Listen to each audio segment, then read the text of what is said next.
So paragraph 4.43 of the addendum report should read northeast and not northwest.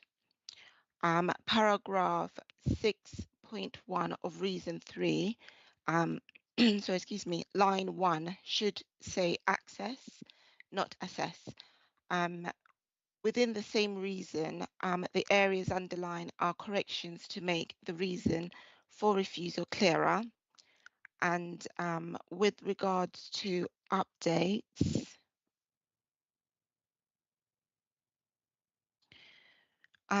so the applicant submitted a statement yesterday, and this document has been published, and it has been published online, and officers have considered the document, and the information is still unacceptable. And so yeah. Samaya, I'll just confirm that members have a printed copy of that with them. Fantastic, thank you, Chair. So with regards to the deferral, as I said, this application was deferred this year on the 12th of March, and the reasons for deferral, which are summarised in this slide, allowed the applicant the opportunity to amend the description, which removed references to self-build in order to meet the definition within the Act. The other reasons were to allow the applicant to submit additional information to overcome concerns raised by the drainage, trees, ecology, highways, and conservation officers, as well as to overcome overlooking and design issues raised by officers. But only highways concerns have been overcome, as well as overlooking issues. In respect to the statement submitted yesterday, officers consider that the issues raised could not be secured by condition as suggested in the statement. So I've included this slide to explain what custom build development is. So on this side, it lists 3 types of custom build. So excuse me. So you've got service plots, shells, and turnkey, but officers consider that the type of custom builds proposed in this application is leaning towards a turnkey type of development, which allows occupiers to order what they want through a design code or a passport menu, and then they're built up by the developer. So I'm just now going to start going through the proposal. So this is the application site, edged in red. It is at the rear of 94 High Street. So this is 94 High Street. The site measures approximately 0.58 hectares. I have included these 2 maps here, the GIS map and the county map, for clarity as I go through the site. So the site is to the east of High Street. This is High Street here, with number 94, the host building here.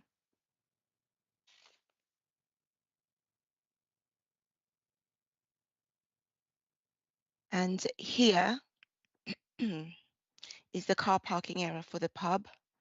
There is also a structure in association with the pub, which is this structure here. Here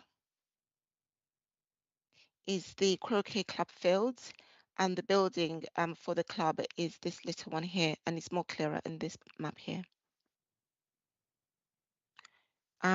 Old Mill Court is to the north of the site, so it's here, and it's more clearer in this area, but I'm going to use this map here.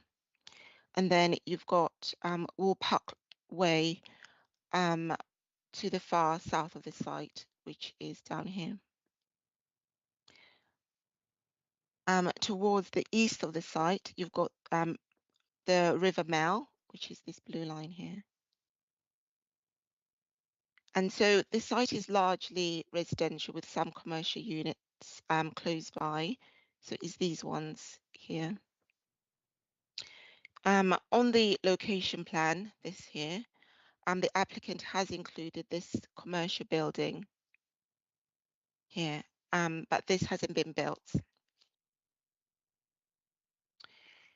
So this slide shows the site constraints. The conservation area boundary is shown as a light purple area, which is this here, and it covers this area here. The protected village amenity area is shown in pink. So is this pink area? And grade 2 listed buildings that are closest to the site are these one here, and of course the host building itself here. Here is covered by a tree protection order with TPOs within the site. So this is the tree protection order. And here and at the back, as well as here, is where the risk of surface water flooding, and the public right-of-way is along the east of the river, which is this little pink line here.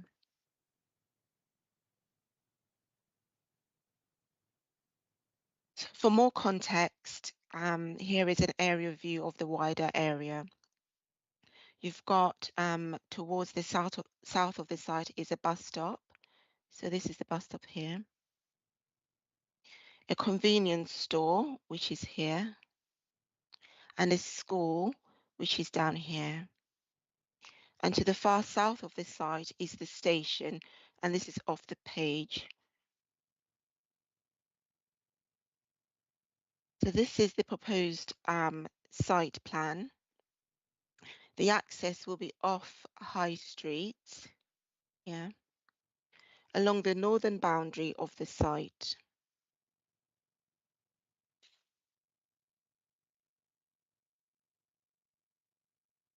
The proposed access will go around the new houses along the south to serve the properties, so along here. Car parking spaces will be provided for each of the dwellings, so here, here, here, and of course these here. Here are the rear gardens of the properties.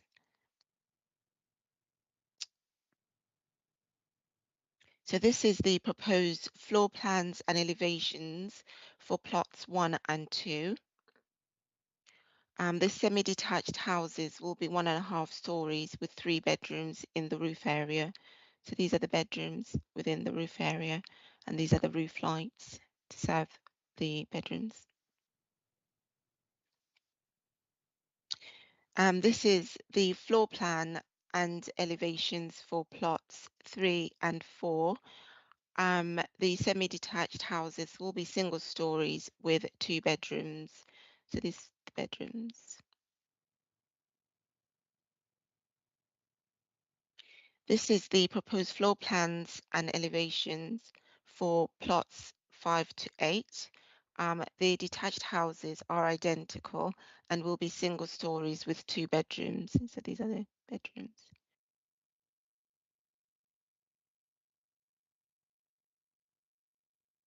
So this slide shows the existing trees on site, all of these.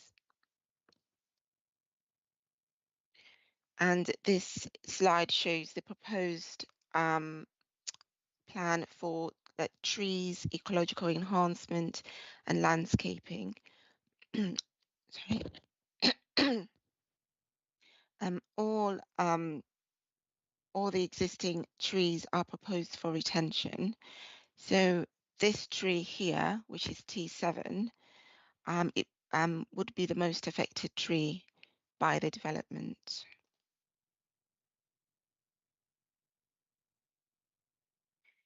So this photograph shows the front of the site towards the east. This is looking towards the southeast of the site. This is looking towards the northeast of the site. This is looking towards the eastern corner of the site. This is looking towards the north of the site. And then this is looking towards the west of the site. This is looking towards the south of the site. And finally, this is looking towards the southeast of the site.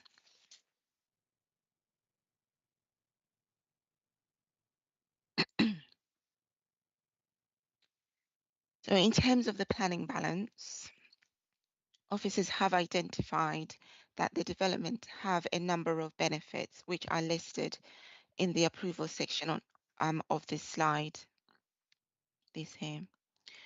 But there are a number of harmful impacts that have been identified which are listed in the refusal section of this slide, which are these here. Having gauged the tilted balance in this application, officers consider that the benefits listed here do not outweigh the harm identified. Therefore, officers recommend that the application is refused for reasons outlined in the addendum of the officer's report. Thank you, Chair. Thank you very much, Samaya. That's helpful. So, members, this is the second time we've seen an application on this site. But do you have any questions of clarification for the case officer, Councillor Henry Batchelor? Yeah, thank you. Two from me. The first one just around the PVAA. So just so I'm absolutely clear, which parts, if any, of this proposed application are within or adjacent to the PVAA? From what I can see, the only bit that crosses it is the access, proposed access. Is that right? As far as I can see, it's the access across what's currently the car park of the pub. Okay. But Samaya, did you want to just put up that? It's a slightly, it's not your fault, it's confusing, but it's the PVAA and the conservation area were in quite similar colours, weren't they? Yeah. Yes, that's correct. Let me show that again. So, so this pink area, all of this is the PVAA. So do you see this light, very translucent purple color? Yes. So that's the conservation area. So it does cover all of this So here. to locate So that, if you could just put your pointer on the high street. So the high street is, Yeah. this is the high street. Yeah. So, And, sorry, so go on. the PVAA, It's this. yes, exactly. Does that answer Okay. your? I think so. So my question is, which part of the proposed development is within the PVAA or the conservation area, if any? Okay, so the access is within the PVAA as well as the conservation area. So the access runs along here, and the houses are outside of the conservation area but adjacent to the conservation area and the PVAA. So the actual dwellings are outside the PVAA. Okay, thank That's you. correct. And just one more, if I may. Sure. So just in the final slide you showed, showing your planning balance, I think on the left-hand side, so the positive side, I think you put highway safety. So is there, am I to understand that there are positive improvements to highway safety if this were to go ahead? So highways have no objections with the new access to the highway. So they have not objected to what the applicant has put forward on highway grounds. Okay, but it's not an improvement, it's just the status quo.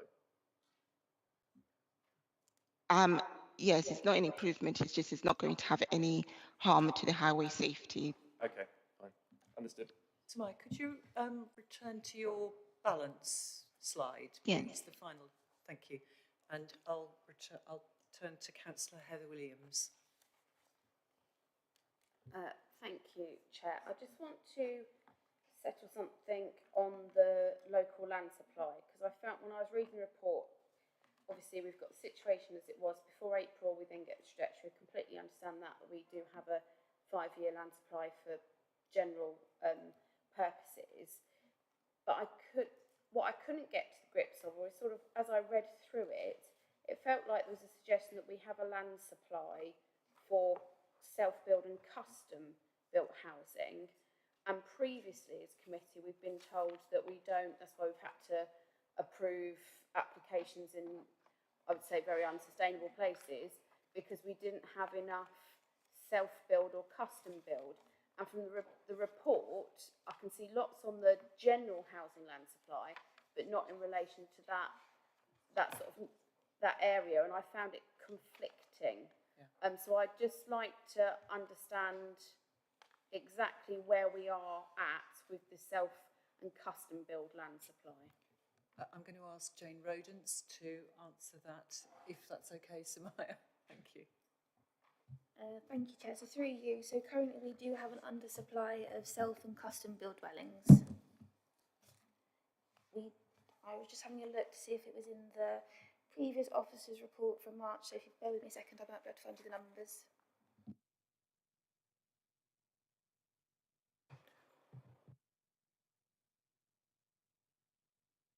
Wishing to cause any confusion, but is it because the original report was written in March and we're now looking at this in August, and between those times the housing land supply has been restored? Yes, the housing land supply has been, but we still don't have the self and custom build houses. Okay. That's still an Sorry, I undersupply. didn't mean to interrupt you. That's I'll right, take the thank you. numbers.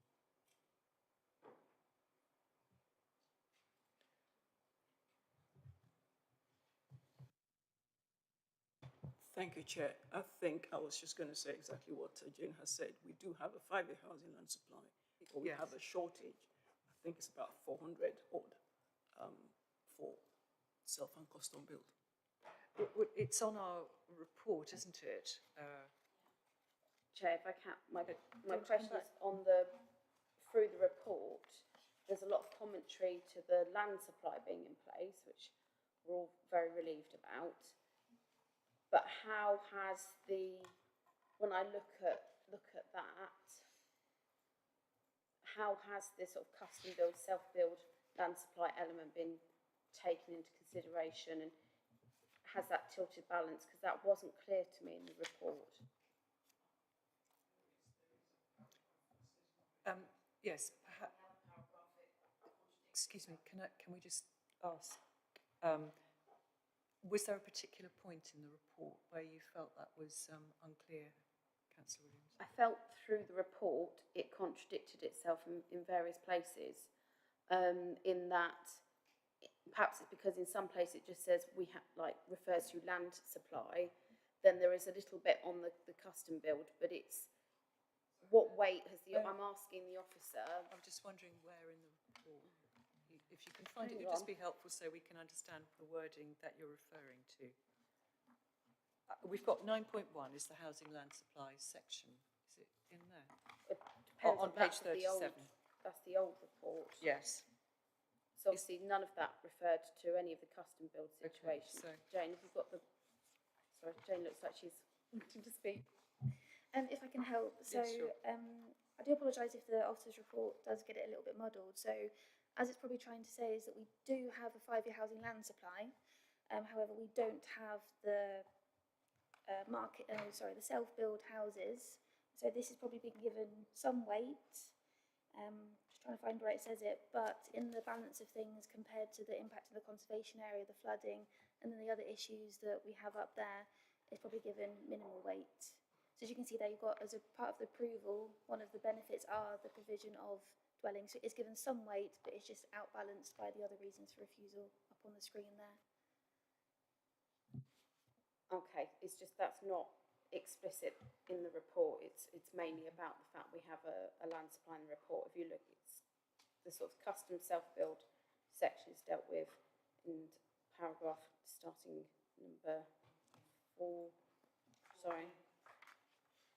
What number was it? Paragraph 410. 410 are we talking about? Yeah. I'm going to scroll up, it comes down. So it goes to paragraph 412, also says officers consider that provision of custom build dwellings should be given significant weight in the planning balance. However, the numerical provision of 8 custom-built dwellings make a moderate contribution to the demand identified on the council register, but would not outweigh the identified harm. Yeah, so that section, it just feels at odds of what we've been told in the past. You know, in the past we've been told everyone helps, and we've been told to give significant weight to the fact that custom build in actually some really, I would class as unsustainable locations. So this just feels at odds at what we've been told previously, just worried about that consistency. Well, that's fair. That's a fair observation, and it's one that you will have to balance, isn't it, in your mind? Okay. So Peter Fane, you had a question for clarification. Yes, 2 questions of clarification, if I may. In paragraph 4.7, the report outlines the relevance of paragraph 221 in PPF, the benefits of a proposal for enabling development which would secure the future conservation of a heritage asset, in this case the host dwelling, I guess. And at the end of that paragraph, it says, indeed, the financial assessment outlining the return, I put 3, what does the financial assessment It's say? not, so the sentence has been curtailed. Yes.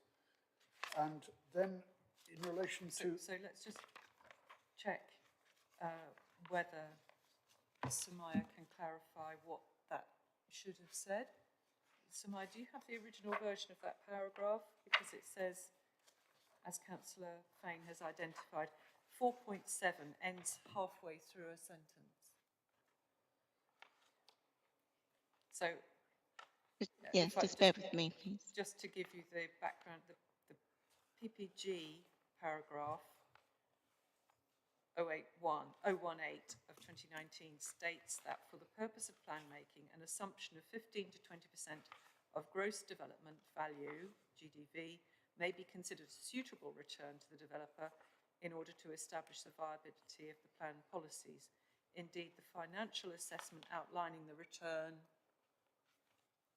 would indicate something. Thank you. Is it possible to just give me a few minutes, or perhaps I can come back to this question as I process my reasons why I wrote that and what it was supposed to say? We'll come is that back okay? to that, Samaya. We'll give you some time Yeah. to think about it. Was there something else, Councillor Fane? Yes, my other question was in relation to the comments of the sustainable drainage engineer, and unlike the previous question, this is featured in the planning balance. What paragraph are you looking And that is paragraph 444. In the absence of information, this proposed scheme is not supported in drainage terms. Now, we have also statement 1, which says that, From where? From the... which was circulated to us before the committee Yeah. on a separate sheet, Planning Committee 13th of August. Yeah. Statement 1 Okay. states, both surface and foul water strategies have been submitted as part of the amended application. Now, without knowing why the drainage officer did not support the proposed scheme in relation to drainage, it's difficult to see whether that concern has been superseded or not. It is in the balance, and indeed there are various other things where insufficient information to assess features in the balance, where I assume it is the applicant in statement 1 says that further information has been submitted. So are those still concerns as listed on the planning balance? I can help answer this one while Samaya's looking for the sentence. So yes, there are still concerns after the additional information was submitted and consulted on by the drainage officers. So there were still concerns. still concerns, Okay. and they haven't been overcome by the additional information. Okay, thank you. So that clarifies that question, doesn't it? The information was supplied, but the concern still remained. Can I ask one further question? Yes, do.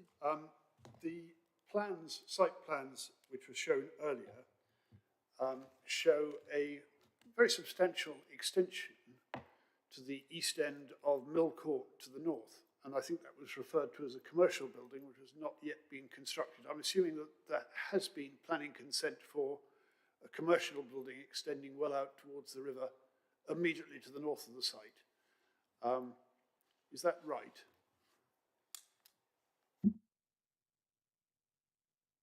Trojans, do you want to answer that while Sumaya's looking for the other information? I can do. I'd need to double check the site histories of the adjoining site. And get the As I plans. recall from the site visit, we were told it had been given planning permission, but it hadn't been built out. Okay, that might be the Yeah, case then. yeah. Yeah. Councillor Williams. Thank you. Just looking at the balance, the tilted balance, second bullet point on the right. So it says less than substantial harm to the adjacent conservation area. In the report, it says it's because it's not been, just want to make sure, because less than substantial harm actually sounds positive. So looking at that, you kind of think it's not as much harm as it could be. When you look at it in the actual recommendation, it says about public benefit. No public benefits have been demonstrated to outweigh the less than substantial harm to the heritage asset. Just wondering, when officers have looked at this, what they've given weight to on that public benefit, as there are some reference to why that's on that side and not the other, as it's less than substantial harm. I think the wording, if I may say so, it's a grading, isn't it? And less than substantial harm is on a sliding scale. Who would like to take that? Do you want to? Yeah, I can go for that one, Unless Samaya's would like to take that. Yes, I'm happy to take that. As stated, yes, it is a grade and a grade that is given. So where it is substantial harm under the NPPF, is talking about total demolition, where you're removing the entire listed heritage. Less than substantial harm, although it's less, meaning it's not removing the total demolition of the listed building, it is having harm to the setting of that listed building and the conservation area. So that's how it's measured, unless Jane wants to add something in addition to that. So it's still a gradation of harm. That's why it's put on the refusal side. Did you? That wasn't the question, Chair. Oh, I'm so sorry. So the question was on the explanation here, it just says no public benefits. What are the public benefits that officers would be looking for to potentially outweigh that harm? What's been taken into the balance when looking at that reason for refusal? So generally, yes, sorry. Sorry, do go ahead, Samaya. Sorry, through you, Chair. Generally, where there is a public benefit, it's whereby the public is going to be enjoying the listed asset, and also the, for example, if the building is needing to be renovated, then there is that public benefit. However, there is no public benefit to the dwellings coming forward or being built adjacent to the listed building.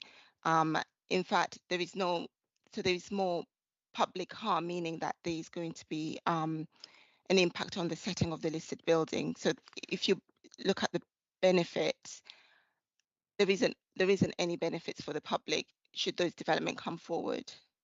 I hope that makes sense. I'm so sorry. And also, would the fact that they are on what is currently an open area that gives views down to the river, would that have weighed against the public benefit? Yes, that would have. Yeah. Okay. Because that is part of the setting as well, or it contributes to the setting of the listed building. Councillor Williams, did you want to come back? Yeah, so this is what I'm just trying to get to the bit, because there is in the report public benefit identified in the sustainability of the public house next to that property. So what you're referring to in that paragraph is there's no public benefit to the listed building as opposed to public benefit throughout. that's the distinction that I'm looking to get clarification on. Because obviously there is public benefit in relation to having that protection of the amenity of the pub. Sorry, could you clarify what your question is, please? Question is, in the response given to the previous question, we've had 2 assessments of public benefit. Is it public benefit to the listed building, or is it public benefit in general? Because in the response that was just given, part of it was public benefit to the listed building, and then there was a reference made to sort of wider public benefit. I'm sorry, However, in the report... Sorry, Chair. I'm Councillor not sure I Hawkins. understand what paragraph are we referring to here? Sure. Page 25, the reason for refusal to, it's actually there on the screen, bullet point 2, that's what we're referring to. And I'm referring to the response that the officer's just given. There is, in other parts of the report, and on the screen in front of us, an acknowledgement that the sustainability of the pub is of public benefit. That is an amenity to the village, okay? In the response that was given in relation to this part of the reason for refusal was no public benefits have been demonstrated. So I'm trying to understand if that relates no public benefits in relation to the listed building or in general, because if not, then there's other parts that are in conflict in the report.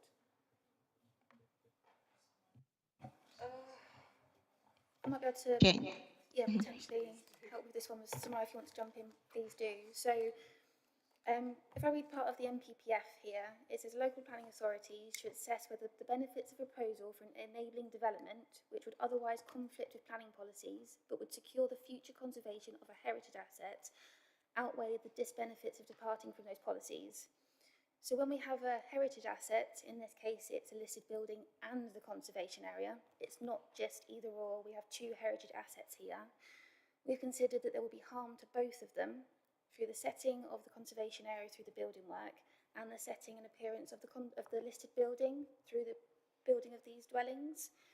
We do have a viability report that has been submitted by the applicant. Some of it does say that there will be works undertaken to the listed building through the sale of these properties. However, it hasn't been split down enough to show whether it could be achieved without the sale of these listed buildings, without these buildings in the grounds of this listed building. So we've weighed the balance up that there is harm to the conservation area, there is harm to the setting of the listed building in itself due to the building of these dwellings in the back garden, so to speak. They need to be weighed against the public benefit, but as officers we believe that the public benefit hasn't been overcome by the less than substantial harm, which as of course is a scale, but we consider the less substantial harm to be more harmful than the benefit to the pub itself. So it's not a case, as in the report, that there is no public benefit, it's just there's not sufficient for you to outweigh. So that section That's right. in the recommendation will need to be more reflective of the situation. Is what is being said, yeah. Yes, because it says no public benefits have been demonstrated to seek to outweigh the less than substantial. So some have been provided, but they don't feel like they're strong enough to outweigh the harm that we've identified. So not enough to outweigh, but that read that there was no public benefit. Do you see what I mean? There is a difference. I think you've elucidated that very helpfully. Thank you, Heather. Right, so members need to bear that all in mind when they're considering this matter. So, are there any other questions of clarification? No, okay. So we don't... Oh yes. So Samaya, have you found the end of the sentence yet? Yes, my apologies, I So understood let's why. So before you read it out to us, just take us back to where we are in the report. Where was it? Paragraph 4. Page 16, paragraph 4.7. Thank you. Do go ahead. Indeed, so that sentence is essentially has tailed off. It should read that indeed the financial assessment outlining the return should be within the range of 15 to 20%, which is the growth of the development that should be given to the developer. So sorry, does that make sense? So do I understand that to mean that, I'm sorry, momentarily I can't remember what PPG stands for? So the planning Planning policy practice guidance, guidance. thank you, states that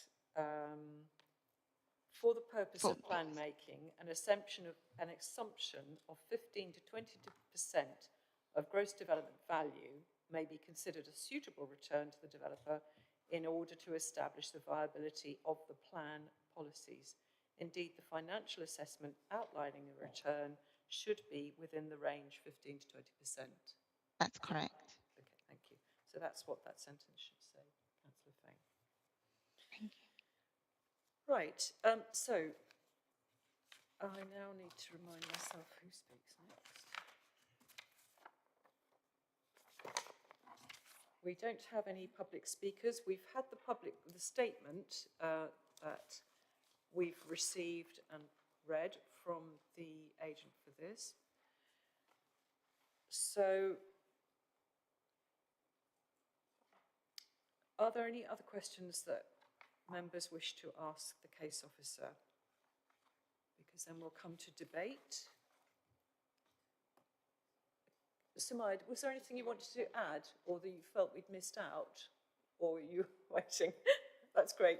As long as you weren't waiting to speak, that's great. Would it be helpful to have the balance up on the screen? Yes, that's helpful. Could you put your balance back up on the screen again, please, Sumaya? It's such a helpful reminder to us. Thank you so much. Right, okay, so that is the balance that we have in front of us. And the recommendation at present is for refusal. So members, do you wish to raise any issues in debate? Okay, I'll make a start. So did you want to raise something? No, that's fine. You go first, Heather. So looking at the application, I think there seems to have been enough. Last time we were concerned that there wasn't enough information to know it was truly a self or custom build, because it said self. So that sort of custom build element has been overcome. It is more probably a nuanced balance than the scales are really helpful. I agree with that, than where that goes. I think the viability, I'm pleased that viability information has been provided. We don't always get people that are that upfront and share that information with us. One statistic is that 6 pubs a week are shutting in the UK. It's very, very difficult to, once a pub is closed, to then get it reopened. And I think that, for me, is something that we really do need to give weight to, as has gone through the report, if this is potentially going to make that business more sustainable. There are other community assets that come from that. It helps with isolation and lots of other issues, and helps be a sort of a place for communities to meet. And we know that rural isolation obviously is an issue. That being said, there are the reasons for refusals. When I look down, I think, or when I look trying to be consistent to other places, I think it is a much more sustainable location than we've had for other custom or self-build applications that have been given permission. I think it's, there was a site in Bourne, in Council Hawkins Patch, I think, that was in a very remote location. So this is much more sustainable. Was it not Bourne? Oh, there was Bourne. We got nods and shakes. Oh, it wasn't remote. Okay, well, I thought it was. There's a train station in the village, which we don't often see. We've seen self-builds being put in other places where there aren't such sufficient and sustainable methods of transport. And it is very close to the train station itself. There is the issue of the listed building, and historical buildings. We need to make sure we don't change the characters too much, and we need to ensure that the works done to listed buildings are reflected to maintain that character, particularly I think from the street scene. I don't see that this development would impact the street scene. I appreciate we have a land supply for general housing. If we had a land supply for custom and self-build housing, I think it'd be a very clear no, and the sort of retention of that conservation area would be something that on my balance would be definitely worth protecting. Unfortunately, I think we are in a situation where we don't have a land supply on custom build housing. So as was said, when there was an application in my patch was only one, every one makes a difference. This is 8. And we do have to find that gap somewhere. And I am more comfortable with that gap being closed in an area which is so sustainable and with such sustainable links, so it doesn't have to be so car dominated. Also think there is, for me, public benefit, as I say, in the house, and the public house being more financially stable. A lot of the reasons for refusal are due to insufficient information.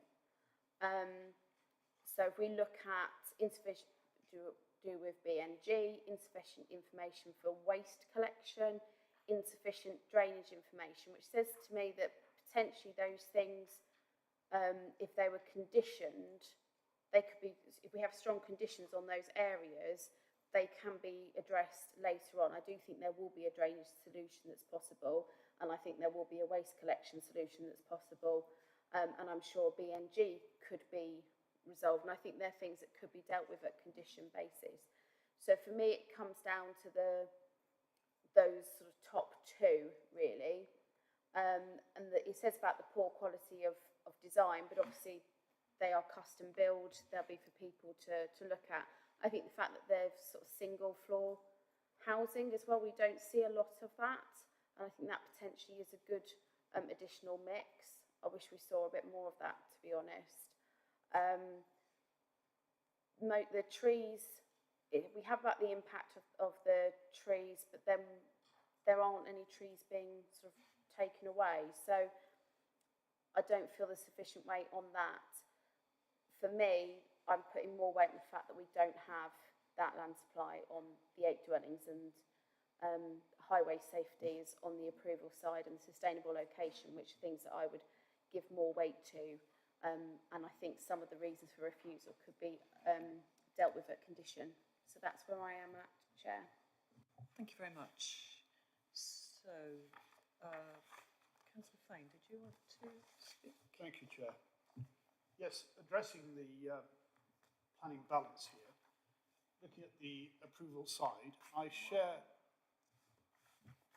share Councillor Williams' view that 8 custom build, given that we're a vanguard authority, 8 custom built dwellings is a substantial contribution. We are not expecting custom build, I think, to come forward in very large numbers. They will tend to be on smaller sites. And as was pointed out in the paragraph relating to the appeals, inspectors have said that even one should be given substantial weight. I think, again, Councillor Williams has clarified this is a more sustainable location than most of the other sites we have been considering on custom and indeed custom build. Harm to the openness of the protected amenity village area, the PVAA. Well, unlike conservation area, I think it is appropriate to focus on the area itself, and as was revealed in response to Councillor Batchelor, the only direct impact on the PVAA is the access, and it is already, of course, crossed by the access.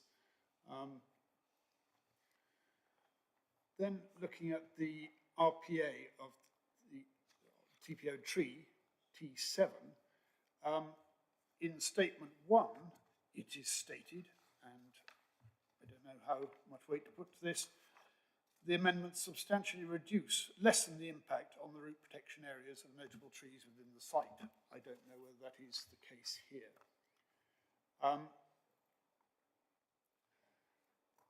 I am not entirely persuaded on insufficient drainage information because we haven't been given any clarification for the drainage officer's statement on that.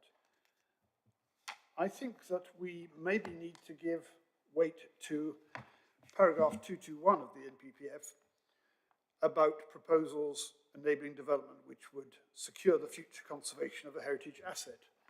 Now, of course, if heritage assets are to be conserved, there has to be some viable use for them. This one is currently used as a pub, and we all know of the pressures on the economy of pubs. I don't know what the particular situation is here because it's not fully stated. We did have some clarification on that. So my conclusion is that we should, looking at this planning balance, give rather more weight to the provision of 8 custom-built dwellings, and that some of the other aspects, the reference is constantly to not enhancing the PVAA and so on. I don't think we can expect new developments to enhance PVA. The question is whether they do substantial damage. I appreciate that the words less than substantial are subject to misinterpretation, but I don't think in this case there is any evidence of substantial damage. So I'm inclined to think that we should, in fact, grant this application. Right. Councillor Dr. Timmy Hawkins. Right. Thank you, Chair. Definitely the provision of self and custom build is important for us, and this is 8 that is being proposed. However, I did look at the design code suggested by the applicant, and whilst it could be improved, is my view, because it has in item 5 of the design code the customizable elements for purchasers. And I guess I should have asked this as a clarification, but it has 3 pre-approved house types, or they could submit a compliant design. The question is, what is a compliant design when it comes to custom build? But the opportunity is there to do it. Yes, they could improve their design code, but the opportunity is there to customize, which is what this is all about.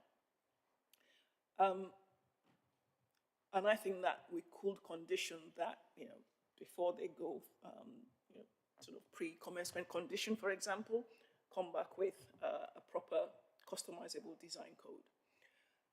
Another one, I think Councillor Williams actually mentioned this, is not just that there's, in the approval side, we should have had bungalows. We don't see a lot of those built. In fact, many developers don't even consider bungalows as one of the options to provide. So yes, in that case, there is more on the approval side. Quality of design, yes, design is in the eye of the beholder. No, I don't like what plot 1 and 2 are looking like, but that's not, I don't like it's not an issue. And agreeing with, Councillor Fain, poor information, again, we could have pre-commencement conditions here to deal with those issues. Insufficient. Why didn't the applicant provide more information? Or they said they did? Right, so we're still not clear as to what was provided when and if those issues are still issues. I'm told that the information wasn't adequate. There was information, but there was still not. Okay.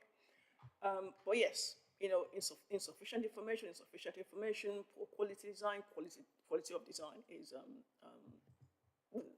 something that I can't remember what the word I'm looking for, but anyway. The harm in terms of the conservation area, the PVAA, and the openness, I think, are the 2 main things, and the RPA for the tree. Now, that could be dealt with, really could be dealt with. Moving the access road to avoid the root protection area. Again, I mean, I would give very substantial weight and add the bungalow to the other side and then remove 1, 2, 3, 4, the bottom 4 from the refusal. So in my view, I am tending towards approval, Chair.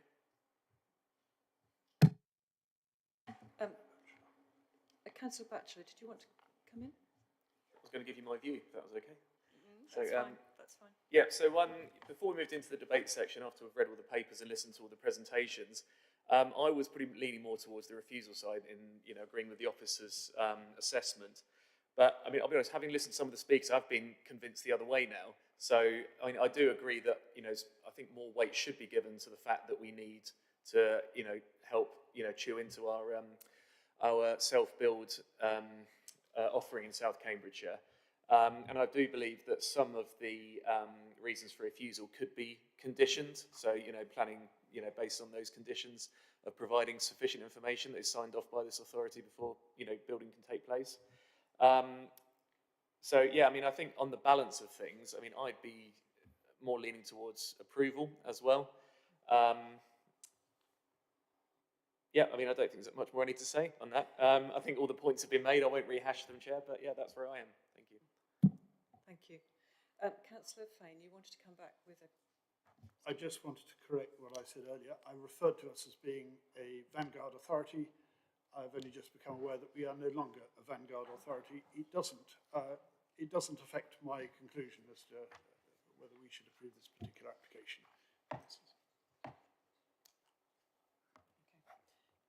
Right, before I give my view, I'd like Jane Rodens would like to come back with some points on some issues that she would like to address.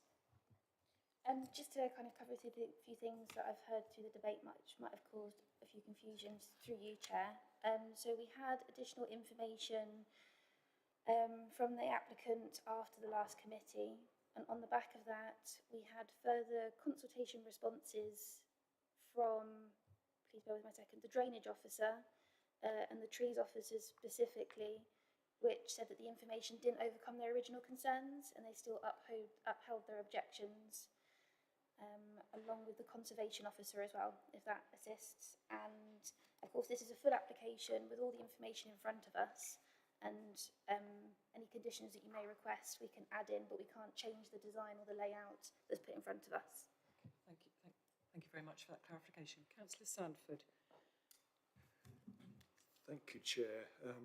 Listening to all the previous speakers, I think I'm tending towards the opinion this application has merit, but it's not been very well fleshed out. We've already pointed out the lack of information in 3 areas and concerns that could be conditioned. I'm tending to suggest we reject this and suggest the applicant goes back and works on a pre-app, if they haven't already done so, to clear these issues, and then we can come back. Hopefully there'll be nothing on the refusal side. Because at the moment, 7 reasons for refusal, it's a bad look if we pass that without addressing all of those. Thank you. Thank you, Councillor Sandford, and in fact you are expressing a view similar to my own. There are many things that are useful in this application. The provision of bungalows and the provision of sites for custom build. Remember, this is for custom build. But I have significant concerns about, you will remember in the report we reminded this is not about the root protection area, about tree 7, it's about the canopy and the fact that because the road is too close to it, it will constantly be hit by delivery lorries and it will constantly be pruned and it will constantly be basically massacred in order to make access possible for vehicles. So I'm not happy with that. I'm not happy with how close, even though the bungalows at the most eastern plots had been moved back from the front of the River Mell, actually their gardens still go down to it, and that was previously a protection area for the River Mell. So I'm not happy with the position of those bungalows. I'm also note that the access to this site will effectively lose car parking spaces to the pub from which are in the PVAA, but they actually are car parking spaces for the pub. And this, although you could, as Councillor Batcher pointed out, this is already currently used as an access, there's very, very little access required to the part at the back, apart from on foot currently. Also, on the point of viability, at 4.9, after the rehearsal of the point about the viability, at 4.9 it says, further, it's considered that without a mechanism provided by the applicant of how the financial return from this development would go towards the heritage conservation of the pub, the proposed justification for the proposed development should not be awarded material weight. And so I agree absolutely that we have to make a decision here at this committee on the basis of what is presented to us in the application. We cannot prejudge or assume what else might happen as a future issue. So we have to make our decision on what is presented to us. And I am not happy to support this application because I think the reasons for refusal are significant and they need to be addressed before the application is brought to this committee again. So my view is that I do not support this application, despite the fact that it provides 8 dwellings. It would provide 8 dwellings for custom build, which is a significant number. However, just one moment. Councillor Williams, did you want to come back? Just what you said in relation to 4.9, I don't know if it is possible or not. I'm probably looking towards Vanessa. If that was a concern for members, is it possible to put a condition on that means, that addresses that this sort of evidence and mechanism has to be provided as a condition? Well, no, I don't think that would fulfil the condition test. I'll discuss with Jane, but I wouldn't be happy with a condition to address that concern, no.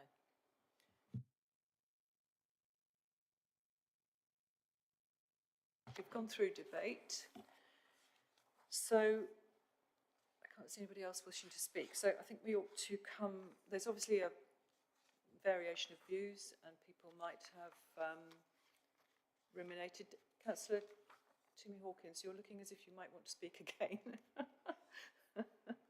But shall we go through to the debate and find out whether we agree with the recommendation, which is on page 53, which is to refuse the application for the reasons given at 10.1. No, 25. Sorry, wrong application. Sorry, here we are. Okay.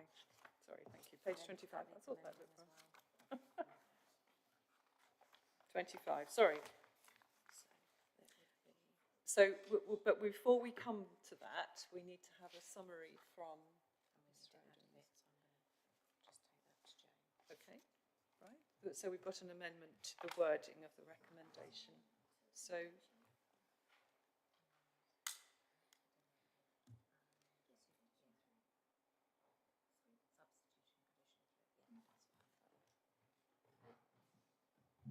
Thank you, Chair. So as recommendation, paragraph 6.1, page 25, the recommendation is refusal of the application and amendment to refusal reason 3 as per the amendment sheet. Thank you.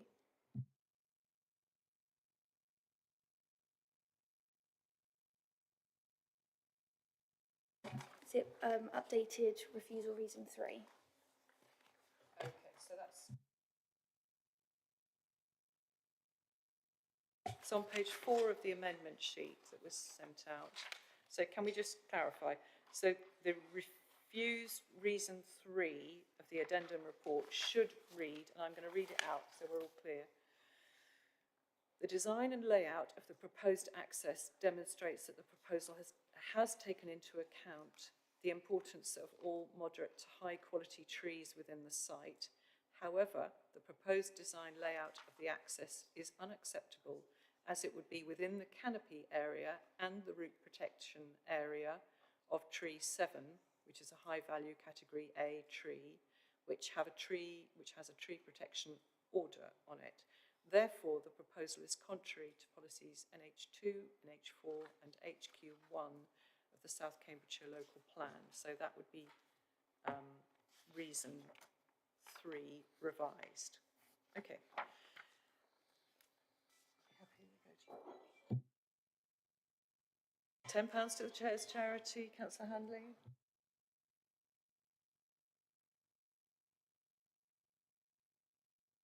I'm going to refer to Vanessa just to clarify the proceedings. Thank you.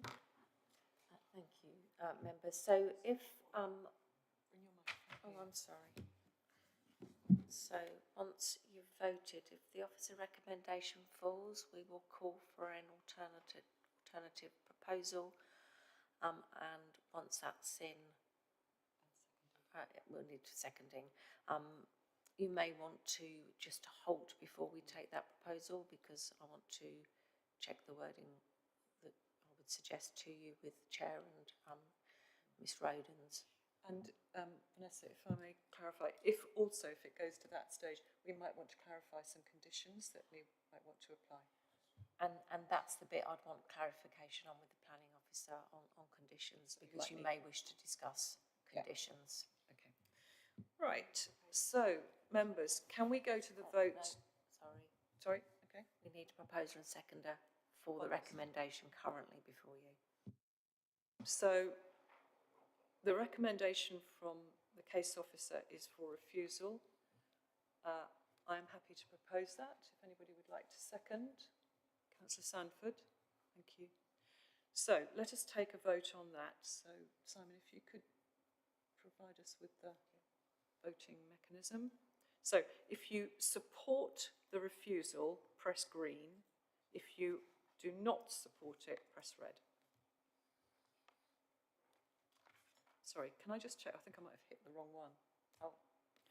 Can we start that again, please? Can I? Well, I don't know. I don't know if it's counted me or not. Yeah, okay. Oh, that's good. Thank you. Yes, so it's fine. I supported the refusal. Yes. Okay. Oh, that's fun. How many are we? 1, 2, 3, 4, 5, 6, 7, 8.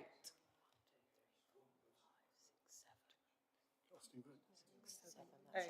No, there's Absolutely. no, just you haven't voted, have you? you've not voted. No. That's right. So it's 1, Don't 2, vote. 3, 4, 5, 6, 7. One abstention.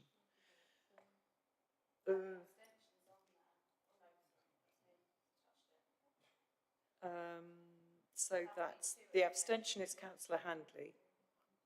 No, Councillor Huntsley shouldn't abstain. There's 7 Rossing. He hasn't voted at all. No.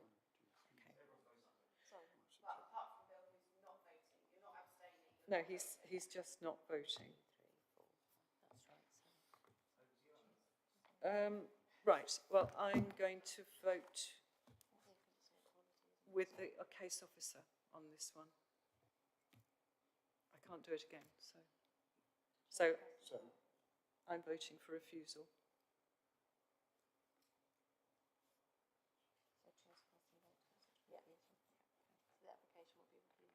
Yeah, so in that case, the application will be refused.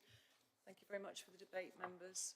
It's difficult, and, thank you for your thoughts and your considerations of the matter. Thank you for your input. It's all helpful, and we all make a decision on the basis of what we see in front of us. So thank you very much.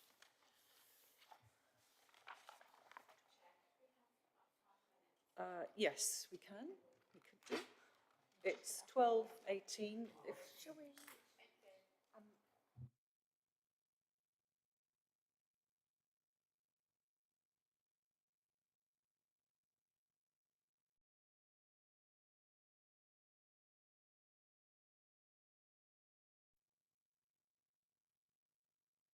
Just for clarity, members, there'll be a bit of a pause because for the next one I'm speaking as local members, so we need to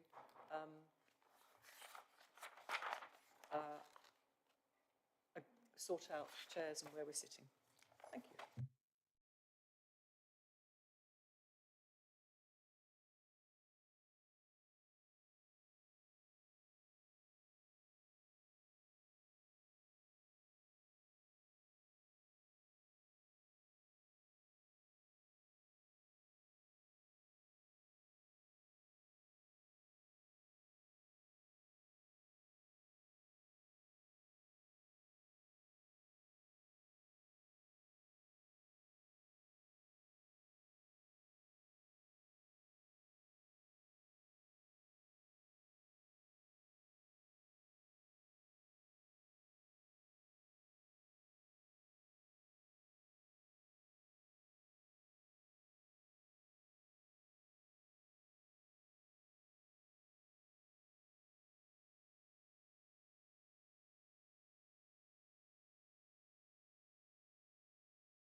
I thought I'd shout instead.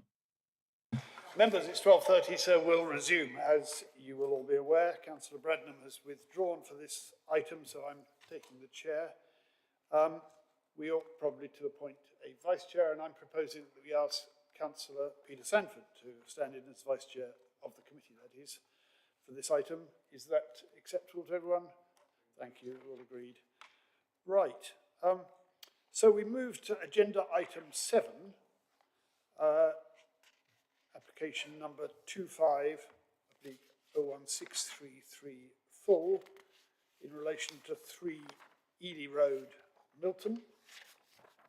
You will find this on pages 57 onwards of your printed sheets. And I would ask Dean Scrivener as the case officer to present the report.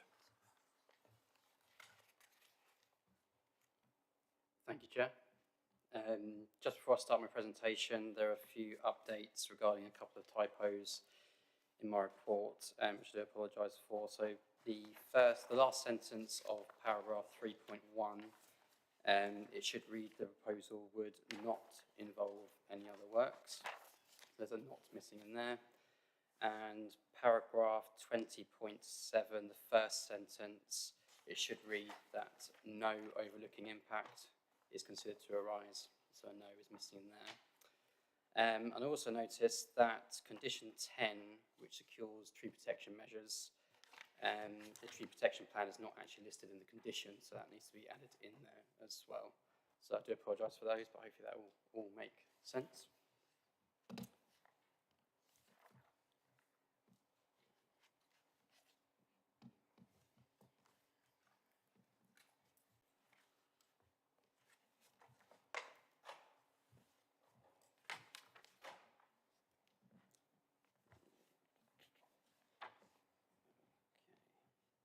Okay, so this application is for a change of use from an office use class E to a Kia car dealership, which is sui generis use with some external alterations.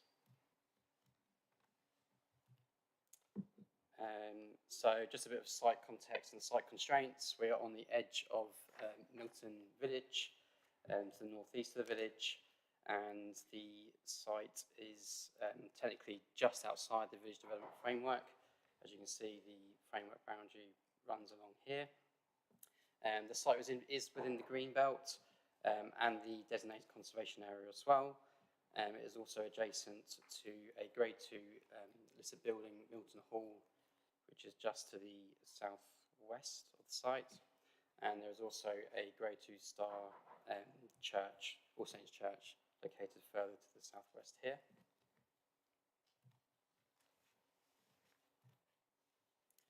So these are just some existing photos of what the site looks like. So this photo here is looking on the front of the site adjacent to Ely Road. These trees here have statutory protection through a tree preservation order. And this photo here, which is looking into the site, which will be the main access into the site, which is where the car parking is and where the existing building is. This photo here just shows the where the main entrance will be. As you can see, it was previously occupied by Nokia, who previously occupied the building and who vacated many years ago. And this photo here is just showing the back of the building, which backs onto the car park area. So these are just the existing proposed elevations. As you can see, not many external alterations proposed at all, apart from the new Kia logo on the rear elevation of the building and on the side of the building where the main entrance is. So existing ground floor and proposed ground floor. Again, this is all internal alterations. So as you can see, part of the ground floor will be used for the car sales area, and there are other general alterations to incorporate new seating areas and reception desks. And this is the first floor arrangement, so you've got the existing on your left and the proposed on your right. Again, just shows more desk space provided. So in terms of highway safety and car parking, the Highway Authority and the Transport Assessment Team have both consulted on the application and raised no objections. The site currently comprises 85 car parking spaces, which is sufficient to serve the proposed use. It is anticipated that the breakdown of these car parking spaces will be 45 spaces will be used for staff car parking, 20 spaces will be used for car sales, and 20 spaces will be used for customers. A condition is recommended, condition 4, to secure a car parking scheme to secure the breakdown of the car parking proposed. Car transporters are not proposed to travel through Milton High Street to access the site, and will use the A10 Ely Road junction to the north, which I'll show you in the next slide. A servicing plan condition is recommended to secure that arrangement, and all other existing access arrangements will be utilised. So this just shows the tracking of a car transporter and accessing the site via the Ely Road A10 junction. So on the far left, this shows a car transporter turning right from the A10 into Ely Road. This one just shows car transporters exiting Ely Road onto the A10 turning left. And also the applicant has provided a tracking plan for a car transporter turning right from Ely Road onto the A10 following some comments from the site visit last week.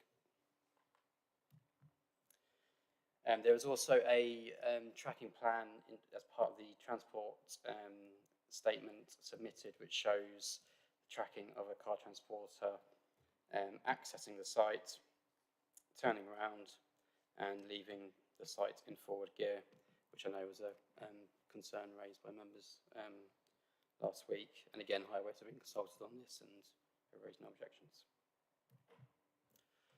So residential amenities, so the site is located in close proximity to neighbouring properties to the east of the site here, and also directly to the southeast of the site here. A number of these properties have objected on the application due to increased noise levels. The environmental health team, who we do have here, Peter Gibson's here to my left, should members have any questions regarding noise or anything.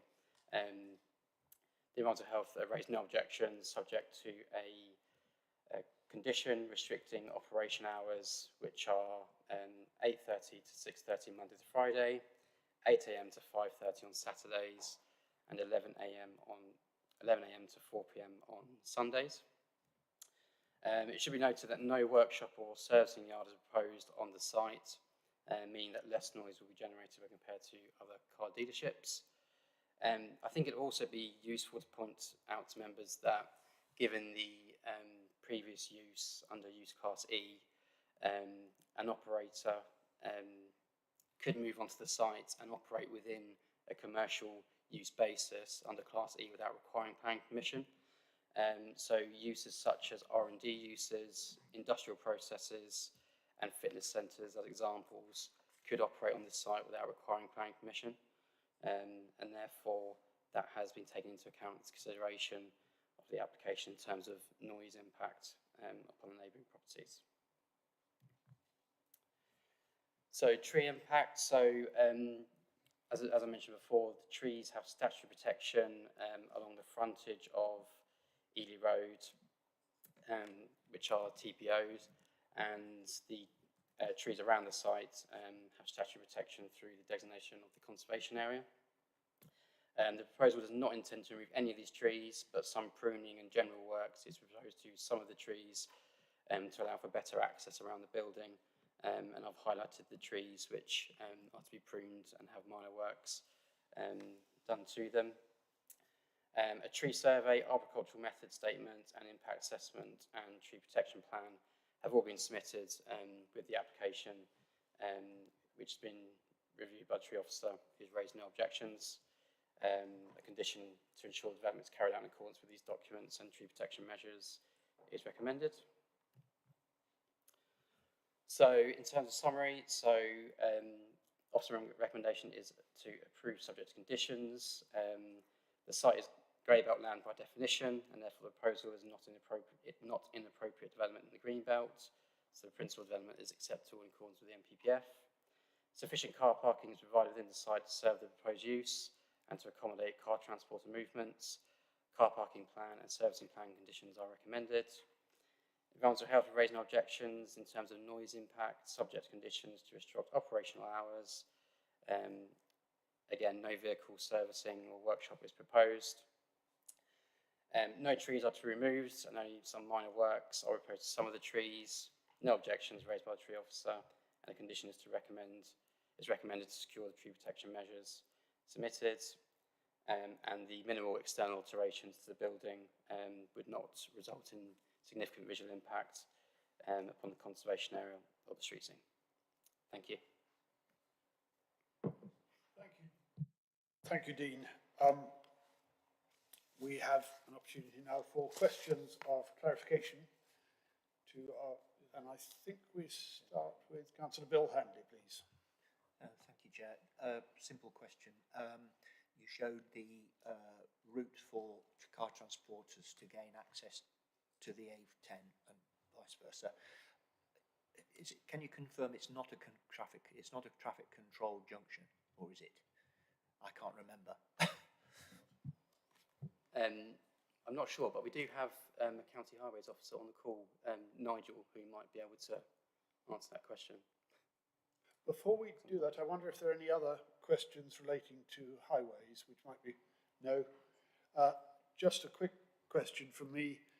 The tracking for a vehicle, is it relevant what length of vehicle that might be? There's a lot of different sorts of car transporters that might be used, some of which we might have more difficulty than others. Again, perhaps possibly a matter for the highways officer. Councillor Garvey, was your question related to transport?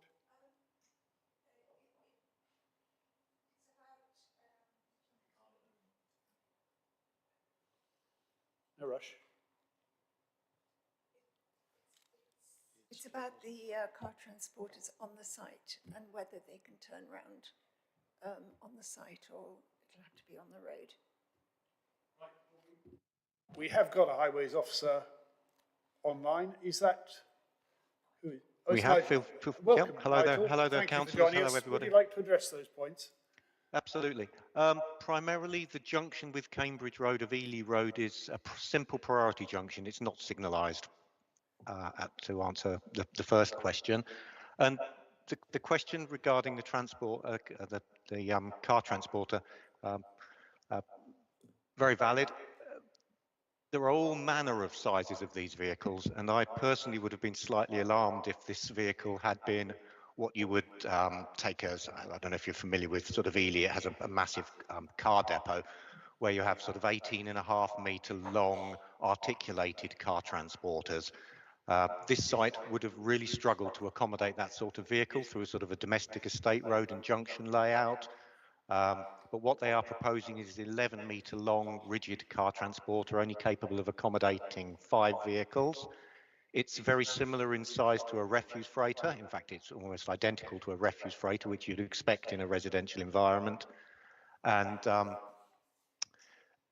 it can be accommodated within the site and within the sort of geometry of the existing junctions. So if it had been a larger vehicle, then I would have been concerned with this, but it is a sort of a reasonable domestic size vehicle, and I would expect that as well to be controlled in the servicing plan that's proposed and the condition that we actually limit the size of this vehicle to a vehicle that is appropriate in a residential environment such as this. Thank you for that clarification. And can I just check, do we need to add a condition to that effect? We can do that, no doubt. Does that answer your question, Councillor Garvey? Yes. Any other questions of clarification? Councillor Handley, we've established the principle that if you look like you're going to ask a question, we assume you will. May I ask a question of the highways officer, another one? Yeah. I mean, I would be concerned of a vehicle trying to turn right from Milton onto the A10. It's virtually impossible at certain times of the day. And I wonder if there's a case for left turn only. Maybe I'm out of, I'm speaking out of turn here. It's not the right time to answer the question. But honestly, I believe that a large vehicle trying to turn right on the A10 towards Ely will struggle. Yeah, a priority junction, you've got some huge flows on the A10, councillor. So it is going to have to pick its place in that traffic very carefully, I'd have thought. The advantage is that it is only an 11-metre vehicle and not the 18.5-metre sort of articulated vehicle, so it should find it easier.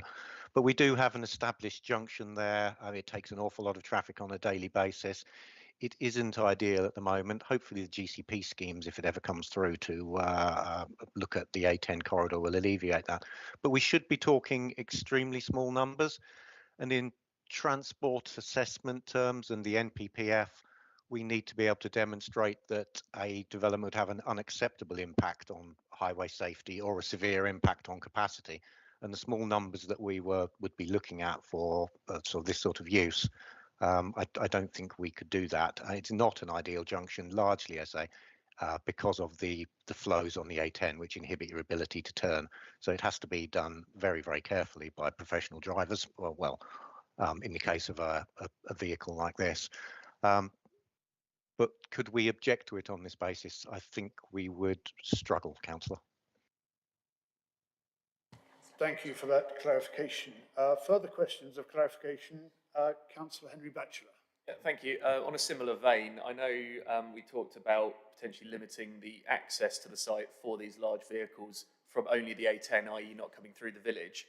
I don't think that's in the conditions already. If we wanted to include that, is that something we need to do before making a decision, or is that already in there and I've just overlooked it? That will be the servicing plan, the condition. So condition number 3, yeah, so those details will come through when the applicant discharges that condition.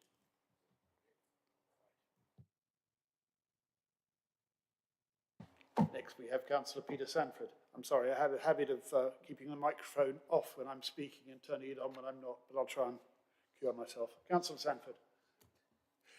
Thank you, Chair. Dean, can you just confirm your images showed, I think it was 2 Kia signs on 2 sides of the building.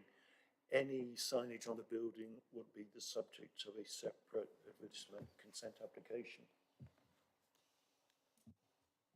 Yeah, so because the site's in a conservation area and the size of those signage proposals are above the minimum which is allowed without requiring advertisement consent, the applicant will need to submit a separate advertisement consent application to secure those details.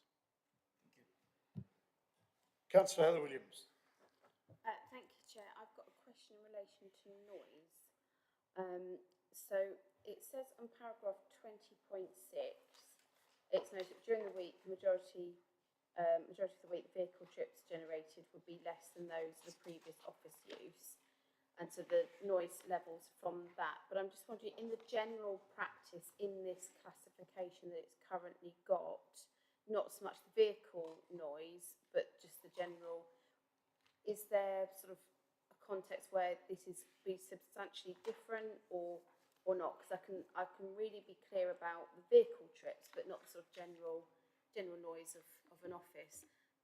Offices normally depend on the noise, depend on whose birthday it is, I've found, Chair, but there we go.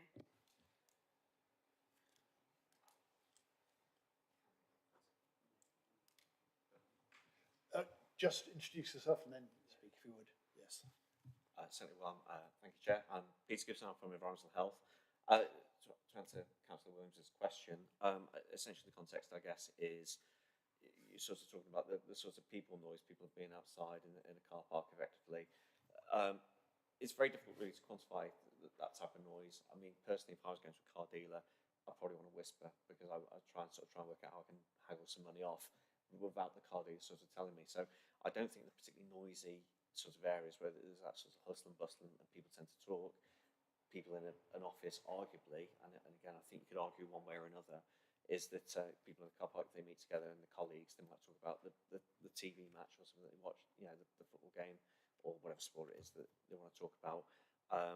They can have that kind of conversation, perhaps quite open air in the conversation.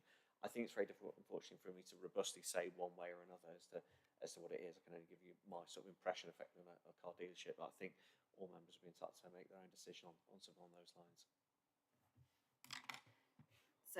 So if I just clarify, there's nothing to suggest that by changing to this type of use, there's going to be a dramatic increase in the noise associated with the site. there's not enough evidence to say it will decrease either, but there's nothing to say that it will increase. Sorry, I'll just come back to that one. Yeah, just to confirm, I think when we look at robust noise assessments, which is what we typically do in our department, it's very difficult to robustly sort of say one way or another. So I personally don't believe that there would be particularly material change in terms of noise levels from that sort of activity. And I'll leave it there for everyone else to draw their own conclusion. Thank you. Thank you for that. The only comment I would make in passing on noise levels is there might be less noise from the building alarm going off on a regular basis, but that's possibly not one we can assess today. Any other questions of clarification? Right. Now we move to public speakers, and I don't think we have anyone from the developers or from the parish council. We do have local members, and before I call the two local members who are here to speak, I just draw your attention to the fact that Councillor Paul Bearpark has put in a submission, which hopefully you will all have seen. I won't comment on that, you can read it for yourselves. So then I call on, I think, can I? Yes. Who's going first? Councillor Judith Rippeth. I think we can assume that you know how the system works. Councillor Rippeth.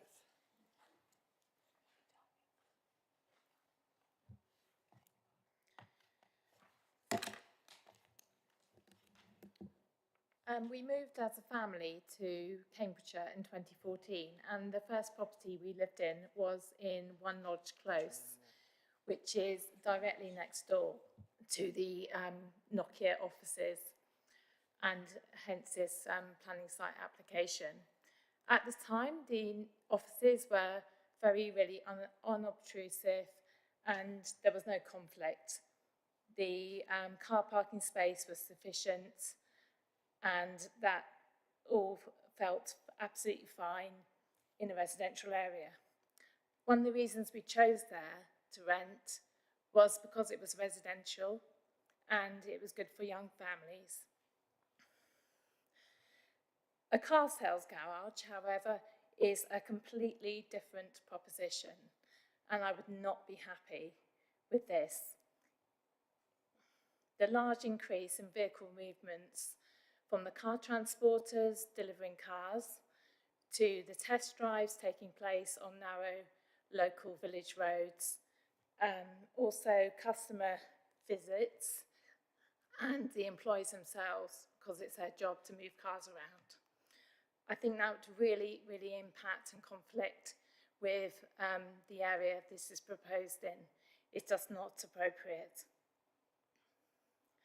I'm also really concerned that this application goes against the 2018 adopted local plan, because Milton is designated a minor rural centre.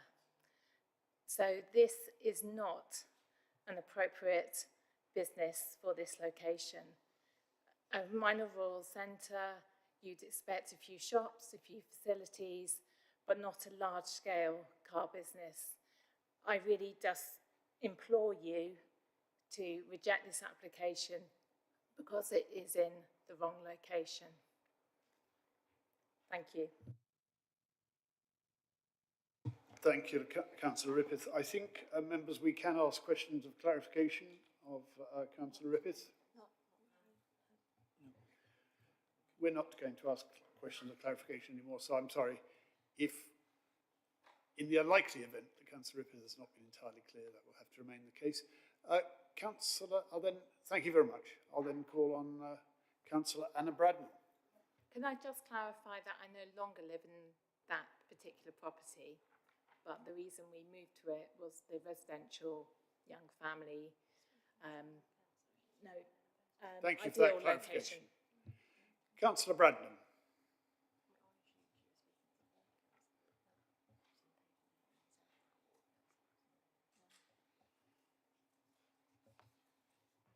Thank you. Before I start, can I just clarify, I'm speaking as another of the local members for Milton and Waterbeach Ward, but also as tree warden for Milton Parish Council. And can I check that the case officer has my supporting images available to display?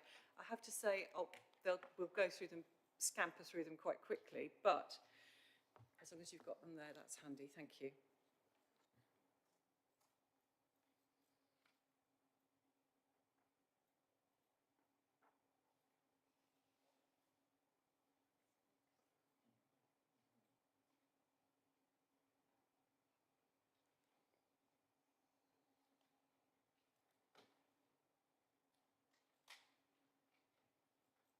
I'll be referring to page numbers. So, thank you. Okay. So I have no sorry, if I'll make a start then, if that's okay. I have no objection to this building continuing for office use, but I object to its use as a car dealership. And I'll be concentrating on parking and trees. Office use has a very different pattern and number of vehicle trips to the intensive use that a car dealership would generate 7 days a week. Thank you to the applicant for accepting a service plan condition 3, which limits 11-metre transporters to access the site from the north. I remain concerned about the impact of cars and transporters on the amenity of residents at North Lodge Park. If there is insufficient parking, cars will overspill onto Ely Road as well as residential roads of Lodge Close and North Lodge Park. On Saturdays, football matches take place at the North Lodge football pitches. This normally involves up to 64 players, mostly arriving by car. If arrivals for later matches overlap departures, this can mean up to 128 cars going backwards and forwards past the entrance to this site on a Saturday, when the applicants envisage 20 to 25 customers per hour. Coming to the supporting images, these are dealerships which are in commercial and employment areas, and in these areas there is no option but to park on site. The first shows the EMG Kia Vindis site on Milton Road, which this applicant hopes to move from. This is a big site with about 200 new and used cars parked at the front of the site for sale. Page 2 shows the Marshall site on Newmarket Road. You can see there's hundreds of cars there. Page 3 shows the John Banks site at Swan Lane. In a rather more constrained site, I counted 16 cars parked informally on the road on the outskirts of the site. Page 4 returns us to Ely Road. You can see how vulnerable the narrow roads are to inconsiderate parking, which could block access. Condition 4 requires a car parking scheme which provides not less than 65 car parking spaces for staff and customers, which I thank Case Officer for. Question: if minded to approve, please would the committee consider applying a condition or informative that requires a review of the operation of this car parking scheme to be submitted to officers and the local members within 6 months of the site becoming operational? Secondly, can I also ask members of the committee to apply a condition to prevent any car rental operation from this site, which would also have an impact on the number of cars? Coming to trees, page 5 shows an overall view of Milton Village with the site marked in red. You can see this site is in the village conservation area and the green belt, but outside the development framework. The trees here clothe the village approach in green, leading to Milton Hall and its listed Humphrey Repton landscape.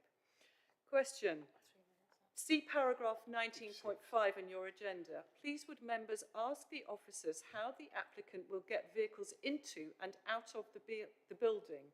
There is an established hedge on the west side of the building. Councillor Bradnor, could you and wind up lastly, your remarks? will any trees at the front, the north of the building, need to be felled, and or any hedges, and will any tarmac need to be laid to enable cars to move in and out of the building?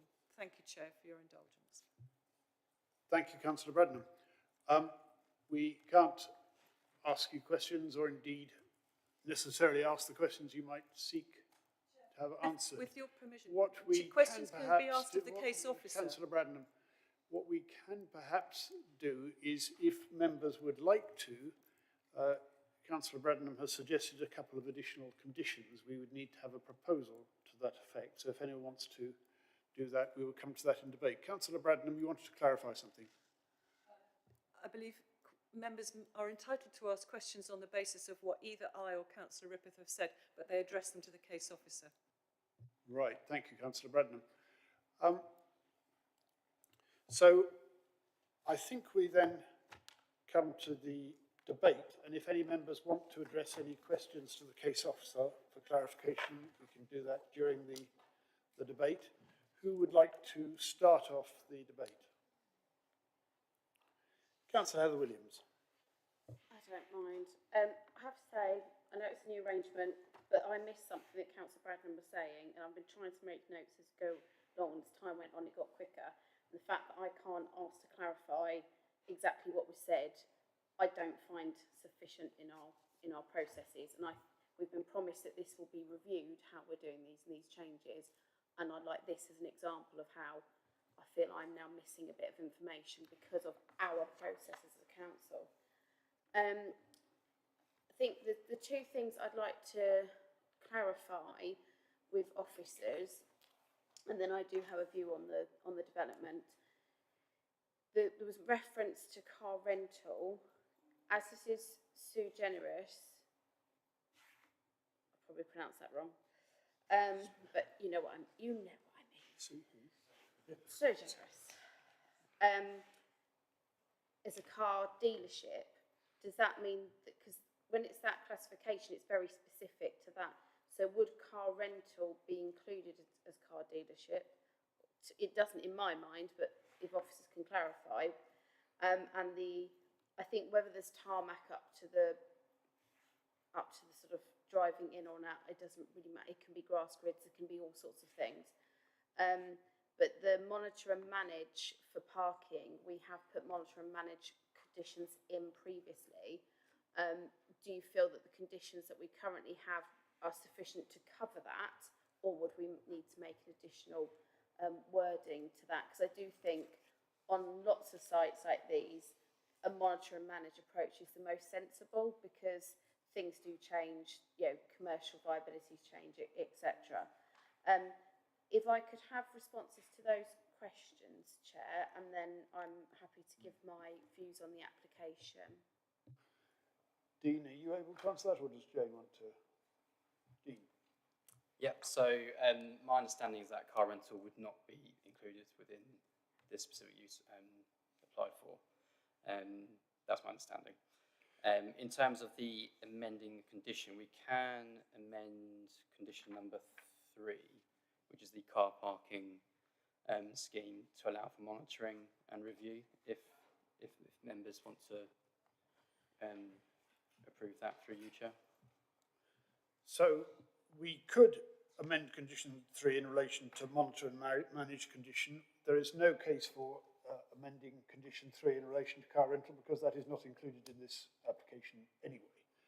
So if members feel that we should amend condition 3 in relation to monitoring and managing, clearly Councillor Williams, who may want to continue her clarification, will make her position clear on that. I've got enough information to probably form my view on this application now, Chair. I do think the monitor and manage, I'm happy to propose that would be one of the conditions. I think the tilted balance that we have in front of it, not tilted balance, sorry, the scales in front of us, because there's a red on the side, it's made me just think that it's tilted that way. It is very clear, and I think also we have to bear in mind that the potentials of the current Class E use that could be on that site, and one of the things is retail sale of goods, other than hot food, sale of food and drink for consumption on premises, sort of restaurant based. So it's not that currently within its permission that it couldn't have people visiting, that there wouldn't be that sort of customer facing situation on the site. I completely understand why residents will be nervous about this, because it is a change from the existing office, but this change does enable for some conditions and things to be put in place, whereas if it was to become sort of restaurants and almost like a retail area, that could happen without any influence from the local communities and what have you. So while it might not be classed as ideal, I think it is actually an advantageous situation to have the change in a way that there can be those conditions attached that there wouldn't be if the class was just changed. It's using the existing footprint. there's lots of other things, you know, there is very little external change. So the fact that it is where it is does not concern me. If it was a new development or, you know, larger building, something like that, then I would be. So I don't personally feel, and I think what's in front of us is quite clear, I don't feel that there is a reasons for refusal, but I do think it's sensible to reflect the issues around parking and the perceived issues there, and I think a monitor and manage condition would suffice that. That's all I have to say, Chair. We will, I think, come back to that immediately before we come to a vote on this, and I'll ask officers to comment and possibly propose something that we could consider. Next, I think we have Councillor Henry Batchelor. Yeah, thank you, Chair. So, yeah, similar to Councillor Williams, I mean, I think I'm, you know, unless I hear a very strong argument otherwise, I'm very likely going to be supporting the approval of this. Obviously, the main concerns that we've obviously heard from the local members plus other written representations is around car parking and transport.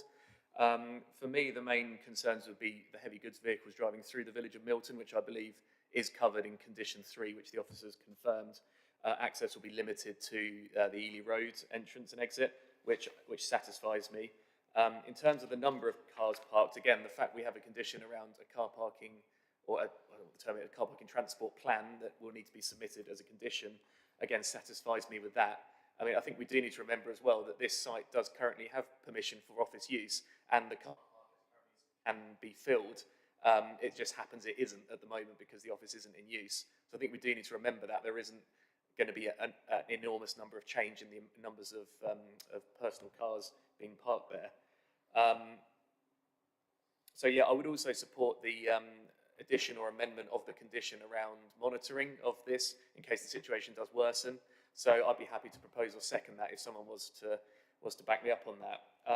But other than that, I think that, you know, we can very clearly see from the balance that, which I agree with, I don't think we have any reason outside of that to refuse. So I'll certainly be supporting it, Chair. Thank you. Councillor Sanford, and then we'll come back to Councillor Hanley. And Councillor. At the risk of repeating what the previous two speakers have said, I can't see any planning reason for refusing this application. It seems quite a creative repurposing of a building that's been derelict for maybe 5 years. I mean, who even remembers Nokia? Does anyone have a Nokia phone in their pocket? Thank you, Councillor Hawkins. And again, I will only support it if we have a condition for monitoring, maybe not continuously, but periodically to make sure the parking situation doesn't get worse. Thank you, Chair. Councillor Hanley. I'm not going to prolong this. I agree with both what Councillor Batchelor and Councillor Sanford have said. At the moment, we saw the building on our visit. At the moment, the building is quite well screened by trees from the road. We were told that there would be tree works, although I don't think any trees are going to be removed. That's the thing. Yeah, I don't think there's anything we can do about it, but I suspect that the owner of the building will want his building to be seen from the road, and signs and stuff, and that would concern me a little bit. But I'm not sure there's anything that we can do by condition to mitigate against that. Thank you. Do we have any other speakers?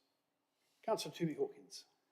Thank you, Chair. Regarding the trees, I think, well, first of all, thank you for the opportunity to actually visit the site last week, which was very helpful.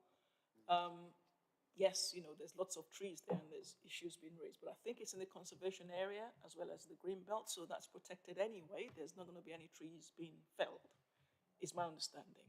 Yeah. So hopefully that sort of gives some assurance to those who are concerned about the issues of the tree.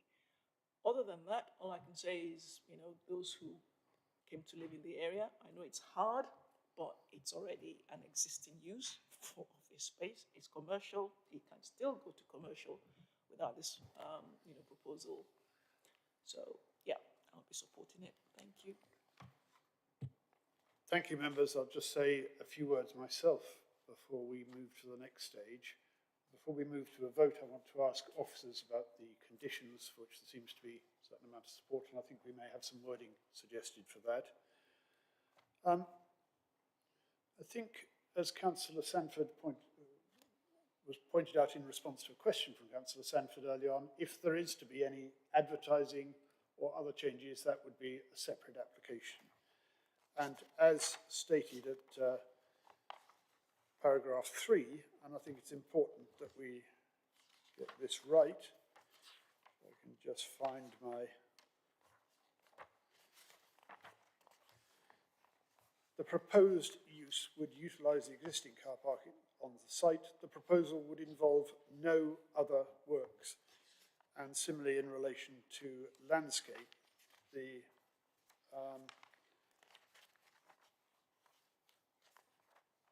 proposal would not involve significant landscape impacts on others. I think the nature of this application is, whilst it is for a car park, for car sales, it also is also for office use, that is the headquarters of a group. And I think we need to bear in mind that there is a fallback position here. Indeed, there are two fallback positions. One is that this building continues to be empty, as Councillor Sanford said, near derelict. It's actually, the structure is actually in quite good condition still, in my view.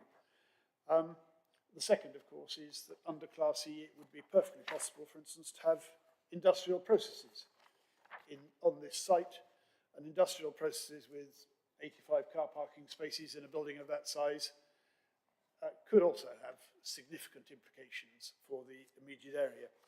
So I think the question we all need to address, listening carefully to the local members and reading carefully what Councillor Bearpark has said in his statement that I referred to, is, are there any key material considerations for refusal?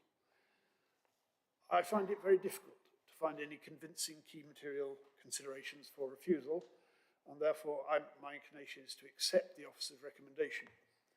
But then we have the question of the possible additional condition originally proposed by Councillor Heather Williams. Rather than taking a formal proposal on that, Dean, I wonder whether you or Nigel are able to suggest a condition that might be attached that would meet the concerns expressed. So I think I actually made a mistake earlier. So I think the plan is to amend condition 3 to include. Sorry. So 3 will. Sorry. Condition 4 will include a monitoring and review plan, and condition 3 will limit the size of the car transporters. And can I just check, do we need a proposal on that? I would like to take proposal and second on the amended conditions. I think we have a proposal on the amended condition as described. Is that right? Councillor Williams, do I have a seconder for that? Councillor Batchelor. Can we... Amendments to the condition. I'm going to let our legal officer clarify this, but before I do that, I'm just going to come to Councillor Toomey Hawkins who wants to clarify. Let's be very clear. What condition are we amending for what? Yes, I'm going to ask the legal officer to just guide us through this. Thank you. So there are two amendments. One is to condition 3 and one is to condition 4. I think it would be helpful to you if the planning officer were to reread the condition 3 and condition 4 with the amendment, so you know exactly what those conditions are. I'm very happy to display. You may need to give us a few minutes to get that onto the screen, please. Can we display the conditions? We can.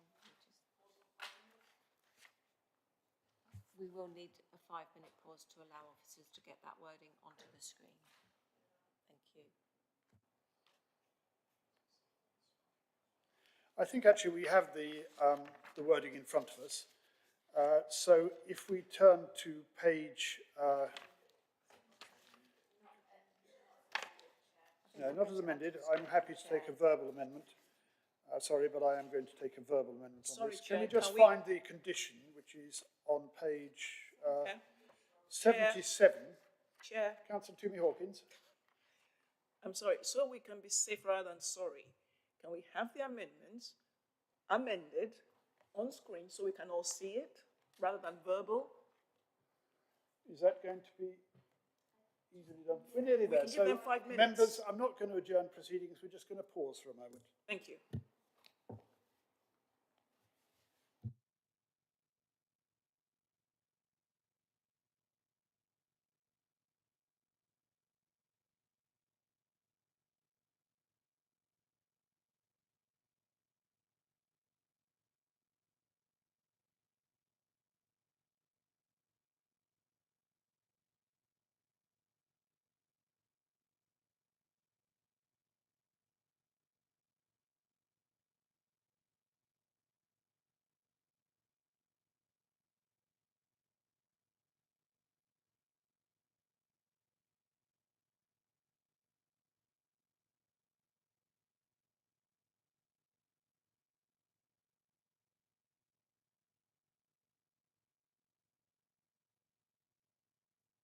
Members, we're still in session. We're still being recorded, but officers are close to being able to present the amended conditions as requested.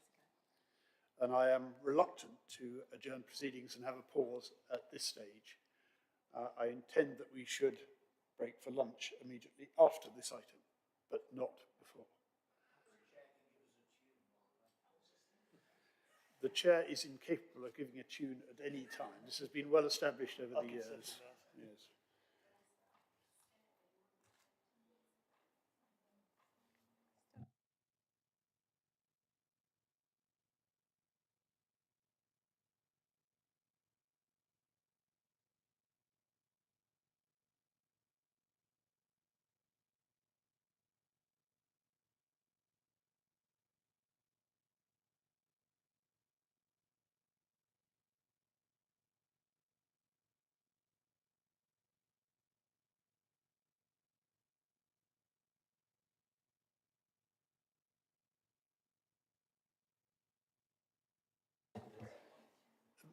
Members, we are still in session. Can I remind members that Nokia is a timber company?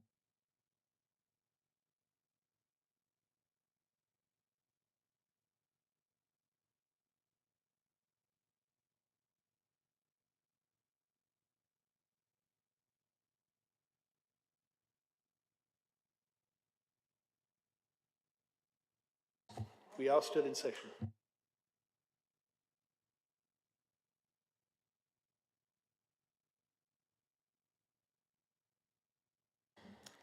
Okay.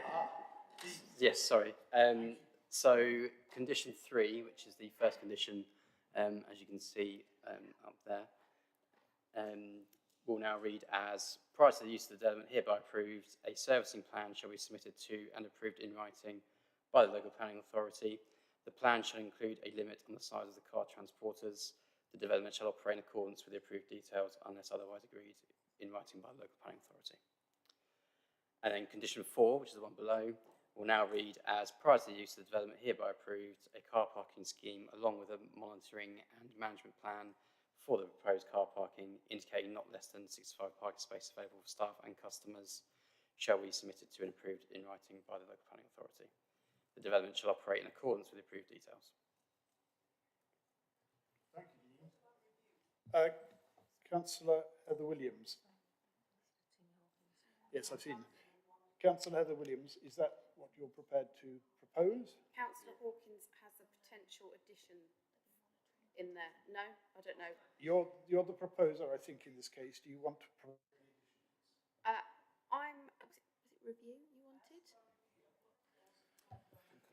I think monitoring will cover a review. Yeah. I think it. Are you happy? Yeah. Dean's happy? Okay, I'm happy to propose. Yes, so I'd just like, I see Nigel Eggar has his hand up to comment on this. Might be helpful to take that comment. Nigel. Thank you, Councillor. A quick couple of questions. 65 parking spaces, is that correct? I thought it was 45 staff, 20 visitors, 20 displays. Was it not 85? I may be wrong. Wouldn't be the first time, to be honest. That is 65 parking spaces for staff and customers. Yeah, I thought when we started out. Planned. Yeah, it's no less than 65. 85 the total as existing, which will be used for the whole operation of the site, but we want 65 used for staff and customer. Okay, sorry, and by default, therefore 20 for vehicle display. Okay, by default, that makes sense. The second question is the monitoring and management plan. What do you want to achieve? Because I would, within the red line, that's easy. If we're talking about then this, the risks of the car parking spilling out onto North Lodge Park or Ely Road, then I think we probably need to expand this somewhat to literally to say specifically those streets that shall be reviewed within this. Obviously, the only way that these can be managed is by the implementation of traffic regulation orders, which is a formal order outside the planning process. But there are avenues whereby if it's monitored within 6 months, and it needs to be the 6 months, very sensible suggestion there. So we're not trying to fix a problem that doesn't exist. We can then review it, and the applicant could apply for traffic regulation orders on these roads to prevent the parking.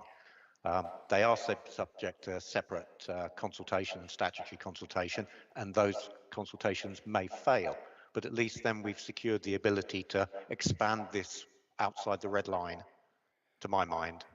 Thank you, Nigel. That's very helpful clarification. I'm now coming back to Councillor Heather Williams, who is proposing an amendment to the conditions. Are you satisfied with the amendment as written on the screen? I am, because the things that have just been referred to, I don't question, but to me, I'd expect to see that how the approach can happen in the plan. So for me, that is part of what happens at the next stage when the applicant decides to discharge condition. I think also, would we be reasonable in starting to specify certain roads and things like that? I don't think if we were to include, while I respect so, Councillor Williams, sorry to press you, but are you proposing the amendment as on screen? But yes. I'm giving a reason why we. Thank you very much, very helpful. Councillor Batchelor, you're seconding that amendment? Yes, please. And I'd like a vote on this. Those in favour of that amendment as on the screen, please show.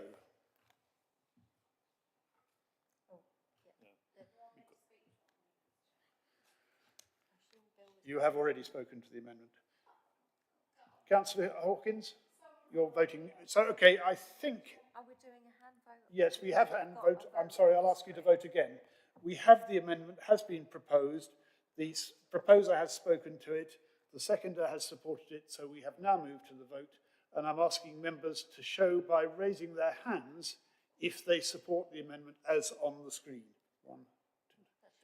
I think we appear to be unanimous.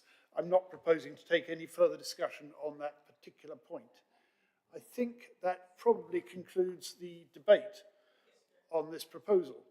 So the question then is, do we support the officer's recommendation? Before we go to the formal vote on that, I'd like, I think Jane, is it, to just clarify the position before we vote. Thank you, Chair. So the recommendation is for approval, subject to the conditions and the amendments that have just been approved via the vote. So it's the page 76 of your report, paragraph 24.1. Thank you.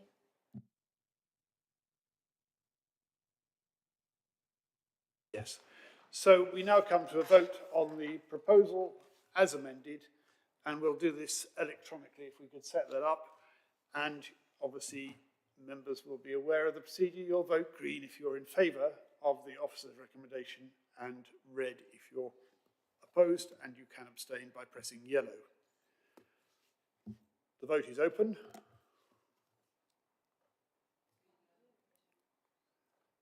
Has everyone voted who can? Yes. I'm going to ask the officers to just call out the vote rather than me doing so in circumstances. Can we just confirm the outcome? Yes, Chair. So the application's been approved with 6 votes in favour and 1 abstention. Thank you.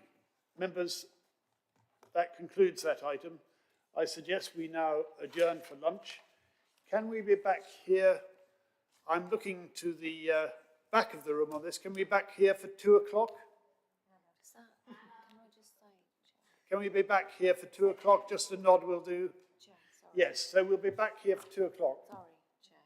We have just before we go, members. We have officers that do travel a long way, and I'm not convinced that 35 minutes is enough for them to get a reasonable break. So I would suggest 10 past or 5 past 2. Can we make it 5 past 2? And can I make it clear that there are sandwiches provided in the members' room, and I'm going to use my discretion, or perhaps my Vice Chair's discretion here, to say that officers will be very welcome if they haven't made other arrangements for join us for sandwiches in the members' room. Thank you. They're welcome to the leftover.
thank you very much. Right, so members, we're back in the Planning Committee on agenda item 8, which starts on page 87 of our agenda.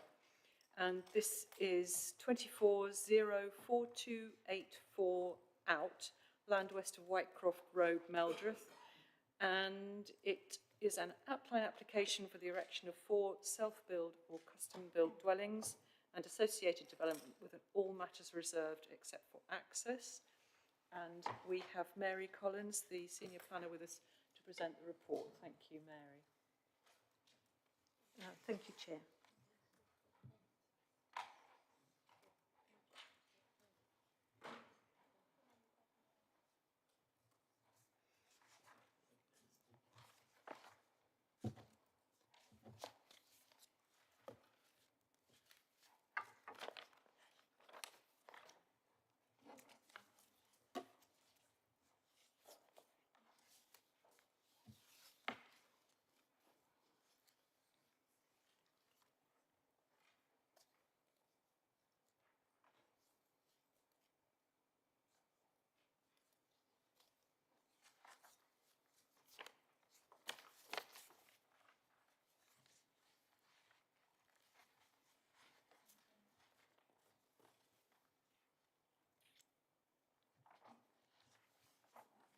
While we're allowing the officer time, just remember that we have in the written statements that we received, we have a written statement from an objector, James Harris, which is the third of our statements. You might want to have a quick look at that or refresh yourselves with that while we're waiting for the officer.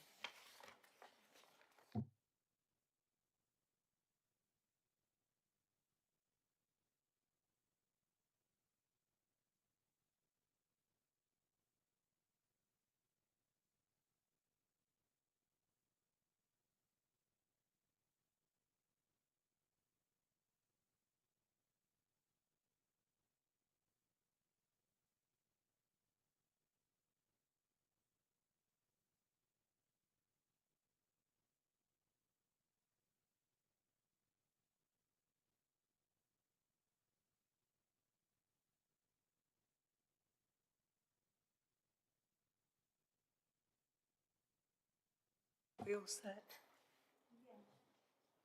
Yeah, apologies, Chair. I was just trying to get my laser pointer, so I can't actually get it. But Don't we'll worry. see if We'll manage with your ordinary pointer. Thank you very much, Mary. Take your time. First of all, there's an update to members. A letter was received yesterday from the owners of 19C Whitecroft Road, Meldreth. And they have suggested changes to the wording of the recommended condition 12 to change the trigger so that no groundworks or development shall commence until details of the proposed arrangements for future ownership, management and maintenance of the proposed streets with the development. Sorry, Mary, can I just check? Did you say you received that written submission yesterday? Yeah. So isn't that outside the time by which people have to contact us? I'm just checking with Vanessa.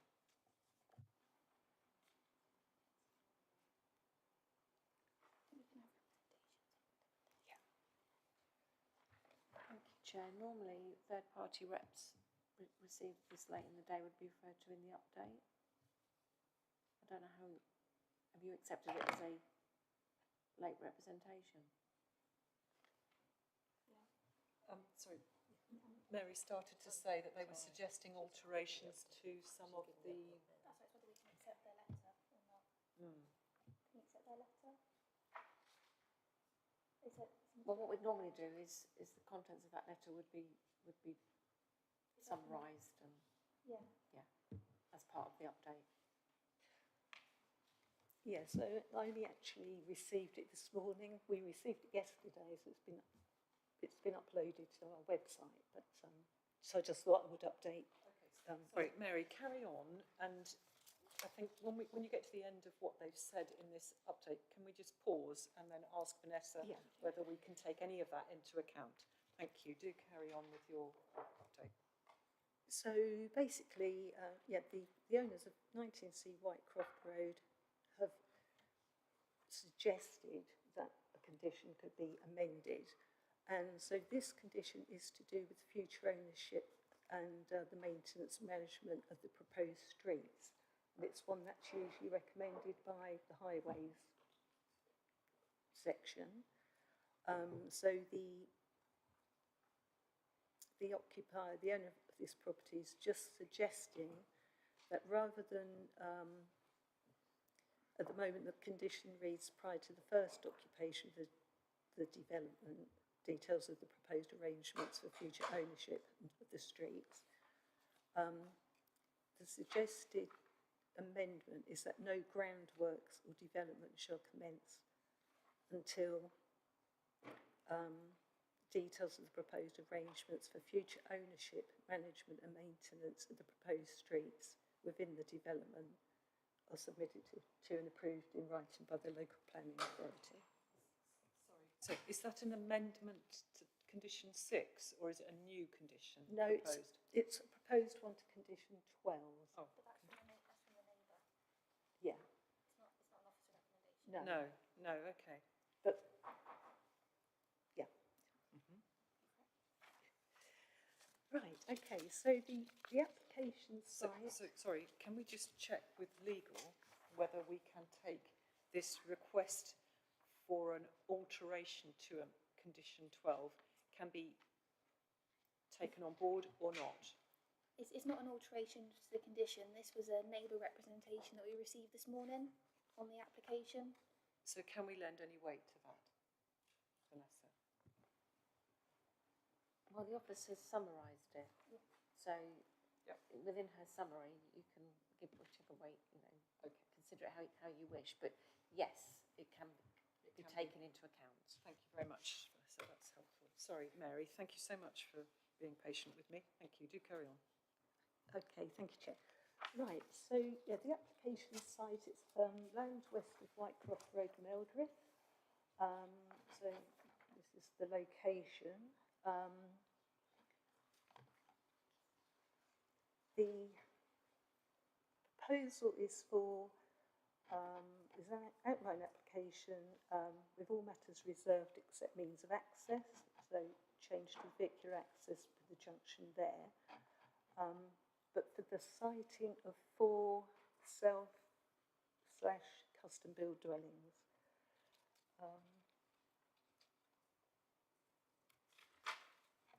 This just gives a sort of overview of where the site is. So you can just... Forgive me for interrupting again, Mary, but to clarify, our description says this is an outline application for the erection of 4 self-built custom-built dwellings and associated development with all matters reserved except for access. In other words, we're only really considering the access. So we're considering the principle of the development as a whole, but it's the access details of the bits that would be, yeah.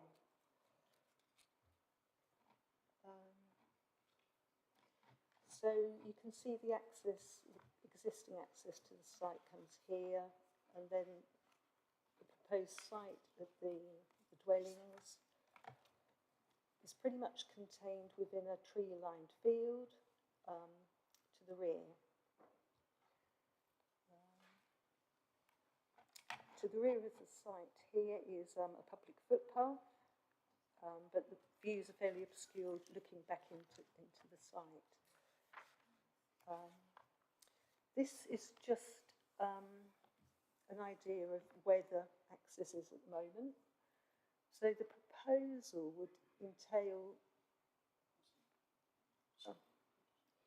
So presently there's 2 access drives serving the existing properties in Whitecroft Road. And the proposal is for these 2 access roads to be combined into one to make a two-way access to the site. So I don't know if you can see, but basically through here you can see presently right through to the rear of the site and that rear boundary tree-lined boundary. This is just another one showing the other access that currently exists. Another one showing quite a amount of tree cover between the two accesses. Just another one, and just giving an idea of the relationship of these properties to the street.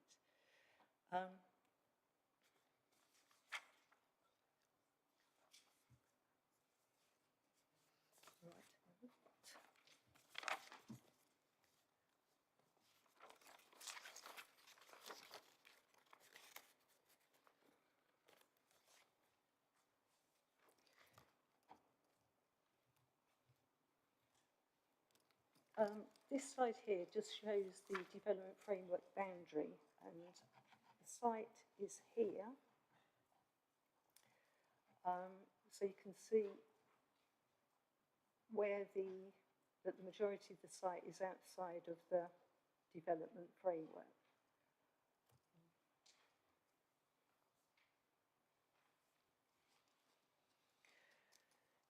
So there would be an in-principle objection to the erection of dwellings in this location because there's no national or local planning policy support for development here.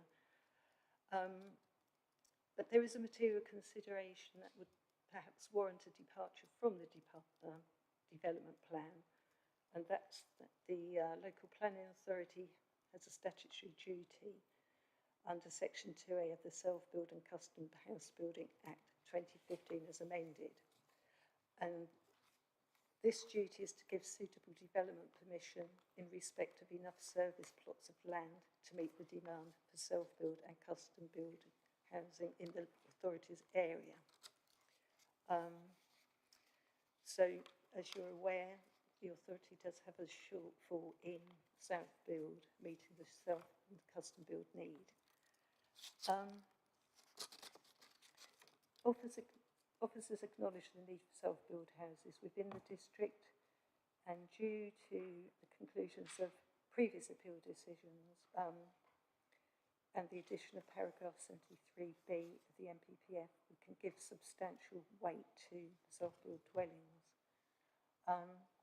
So this is outlined at the moment, so we haven't got details of the self or custom-built dwellings. But for the plots to be considered to meet the demand set out in the register, assurance would be required that the development meets the definition of self or custom-build as set out in that Act of 2015. So the definition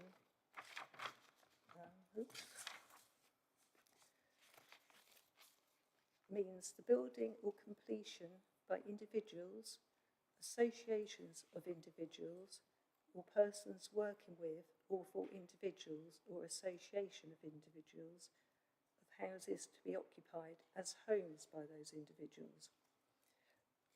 But it doesn't include the building of a house on a plot acquired from a person who builds the house wholly or mainly to plans or specifications decided or offered by that person.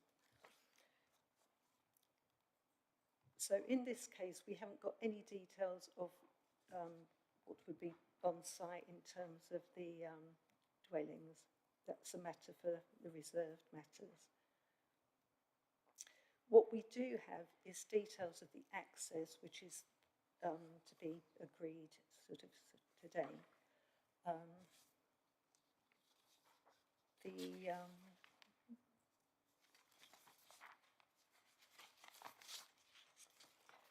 Highways Authority have no objections to the proposed access, and they're of the opinion that it would improve visibility and safety by making a two-way access, making that wide access road. And so they are supporting the application subject to conditions. But what the application would entail would be the creation of an internal access road. Now this again is something that is reserved for later consideration at the reserved matters stage.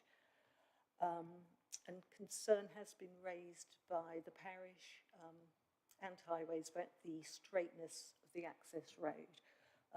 But as I've mentioned in my report, the design of the access road and the internal layout of the site would be a matter for subsequent reserve matters approval. And officers feel it could be designed to be safe for pedestrians and other car users, cyclists and other users of the road.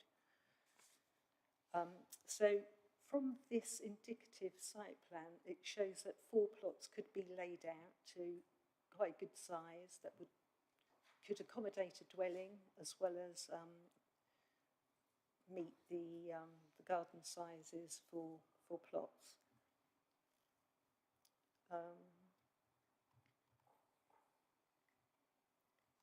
So there are a number of trees proposed to be removed. The tree officer has no objections to the removal of these. They do add some greenery to the street scene and are of some amenity value.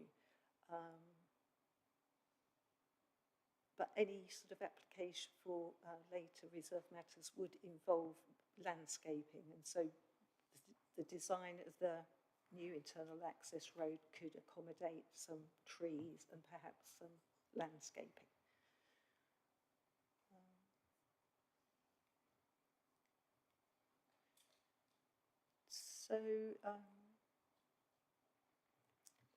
Yeah, in terms of the planning balance, the officer recommendation is for approval subject to conditions.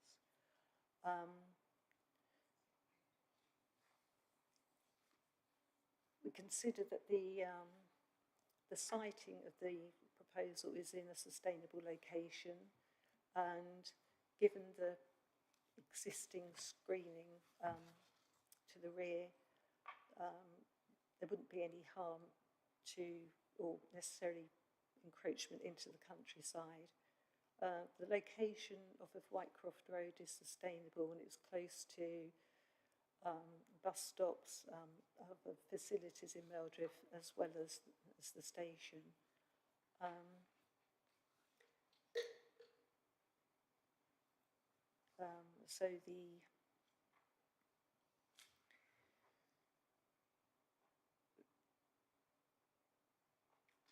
So it's outside of the defined development framework boundary, but we consider that there's material considerations that would outweigh its location.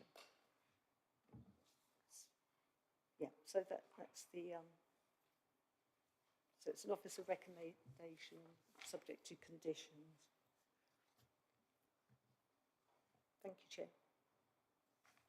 Thank you very much, Mary. Right, so this is slightly tricky because, as we've been advised in the case officer's report, the key issues relate to the principle of development, the means of access and impact on adjacent residential properties, but we're constrained in some things which would be reserved matters. I think we'll have to come to them as we come to them. I have some questions for clarification. Could you go back on your slide, Mary, where you showed the development framework? And can I just clarify that, as I recall, currently on site when we visited, there are actually 6 properties on site already, 3 on each side of the access road. And these already, the western, so that diagram shows 4 properties inside the development framework, but it doesn't show that there are already 2 houses, dwellings, outside the development framework. And maybe, yes, thank you, that's helpful. So the development framework cuts across between the 4 houses at the northeastern end of the road and the next 2 houses which are slightly further southwest. No, that's a perfect, no, please go back to the one you were just showing. There, yeah, it cuts across in front of, north of those 2 southernmost houses. So we're already outside the development framework as it stands. So what we're being asked to consider is the principle and the access road for 4 further dwellings to the west, aren't we? And they are all outside the development framework. Okay. Can I just ask, officers, to what degree would we be agreeing in principle, the principle of developing 4 further houses, if we were to approve this application? Can I just ask for some clarification there?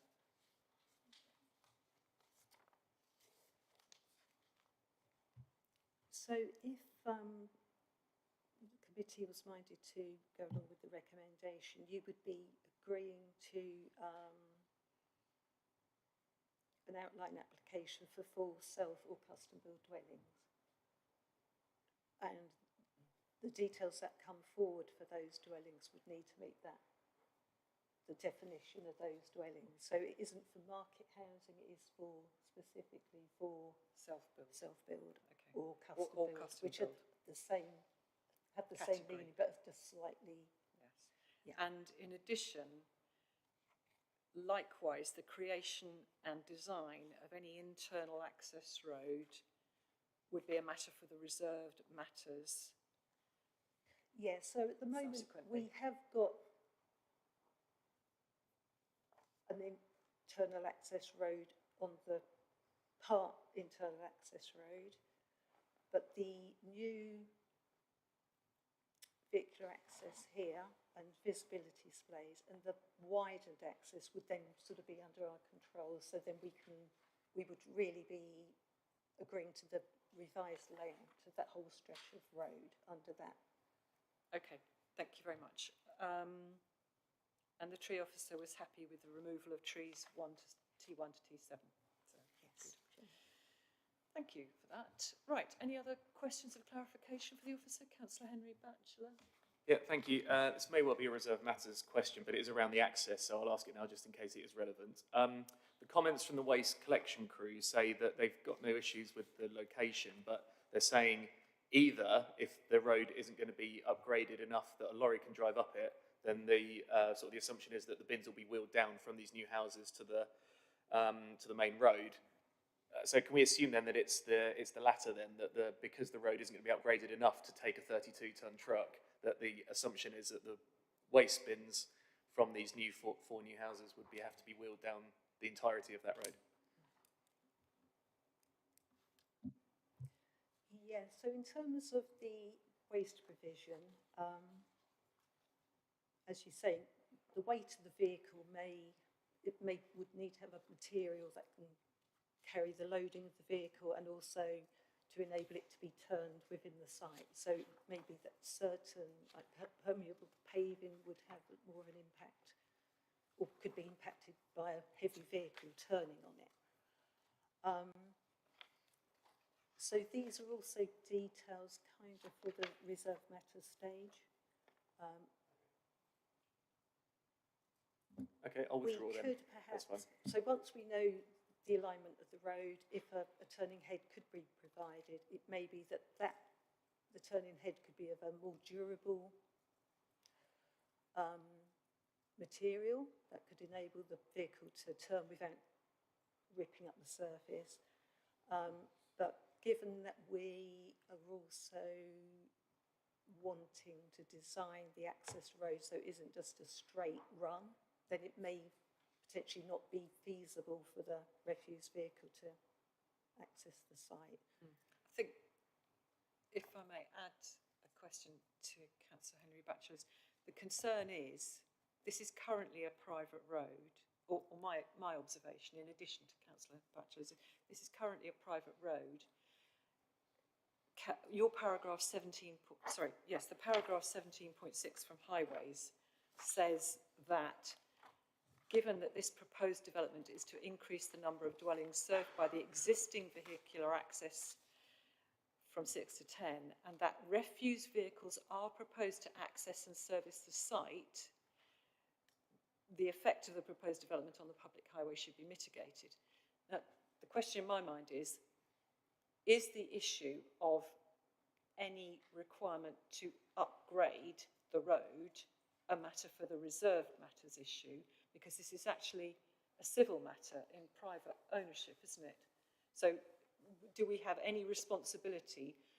Because the point is, that is a very long distance to drag any bin, and I would not wish us to inflict that on any new residents of this development. So I'm just,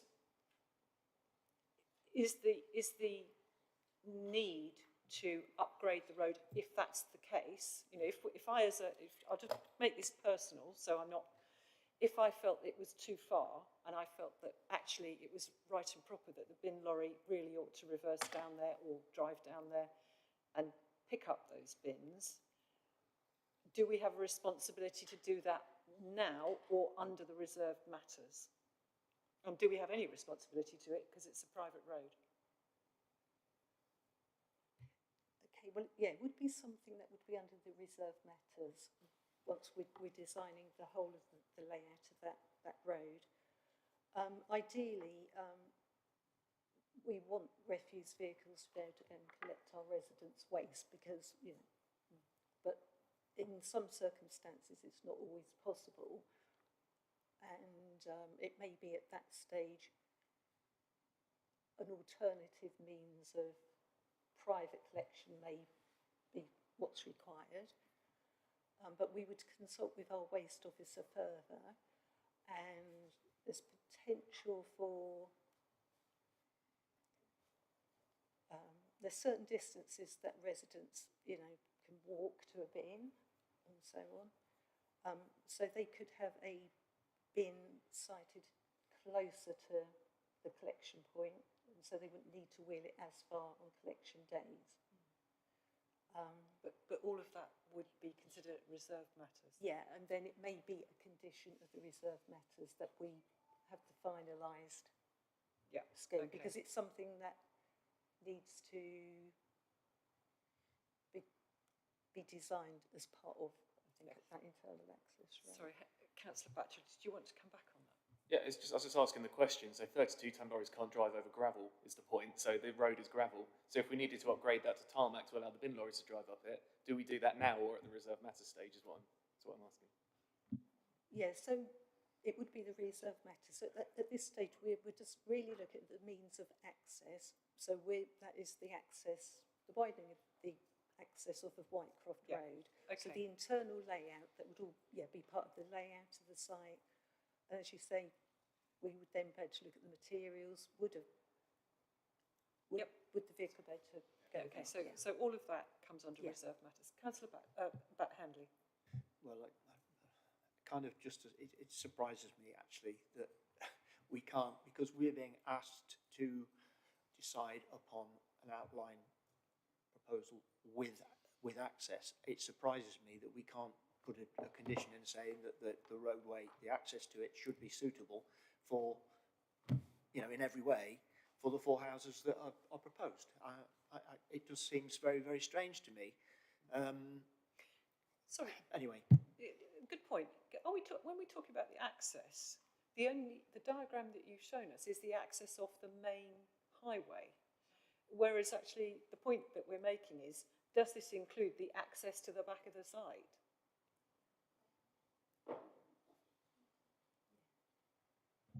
So thank you. So that would be under the layout. That's the layout of how the road would be to get to the bit. And understand access probably meaning in 2 ways, but this is literally just the Bellmouth access off the main road. That's the only bit under this application. Right. So we're all those of us who've spoken are slightly uneasy about that. Right. So Councillor Handley, was that the thing you wanted to raise? And you've. Yeah, I mean, in an ideal world, I think we would be able to make a decision that seems logical and sensible, but we can't, so there we are. Okay, thank you. Councillor Heather Williams.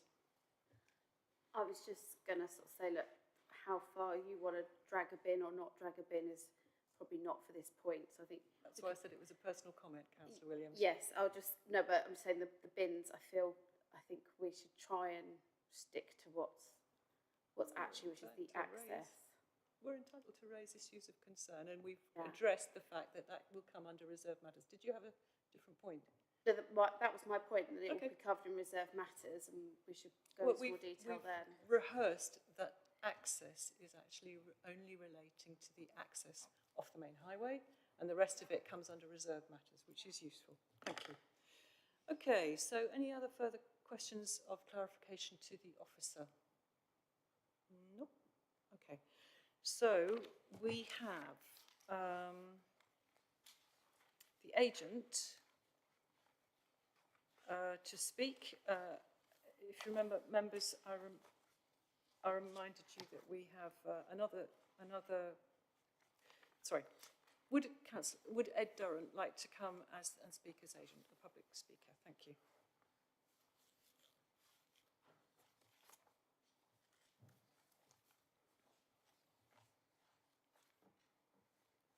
You're a very long way away. Yeah, am I good to go? You're good to go. Good, thank you. Thank you for the opportunity to address the Planning Committee. The Whitecroft Road site will deliver 4 self-built dwellings by responding to and enhancing the enclosed character of the site. These new homes will go towards meeting the Council's statutory duty to deliver sufficient plots to meet the significant shortfall identified by its self-build register. The updated MPPS places a greater emphasis on supporting small sites for self and custom build housing as a way of boosting the supply of new homes. The committee report confirms that the application site is contained and there are no views from the wider countryside into the site. The proposal would not result in significant harm to the character of the open rural landscape or village character and would not conflict with the policies of the local plan. The applicant recognises the concerns expressed locally about the use of the axis and the impact upon amenity from vehicular movements. The local highways authority has been consulted and has confirmed that there is no risk to highway safety, and the driveway has been designed to encourage slower vehicle speeds and ensure a safe environment for pedestrians and cyclists.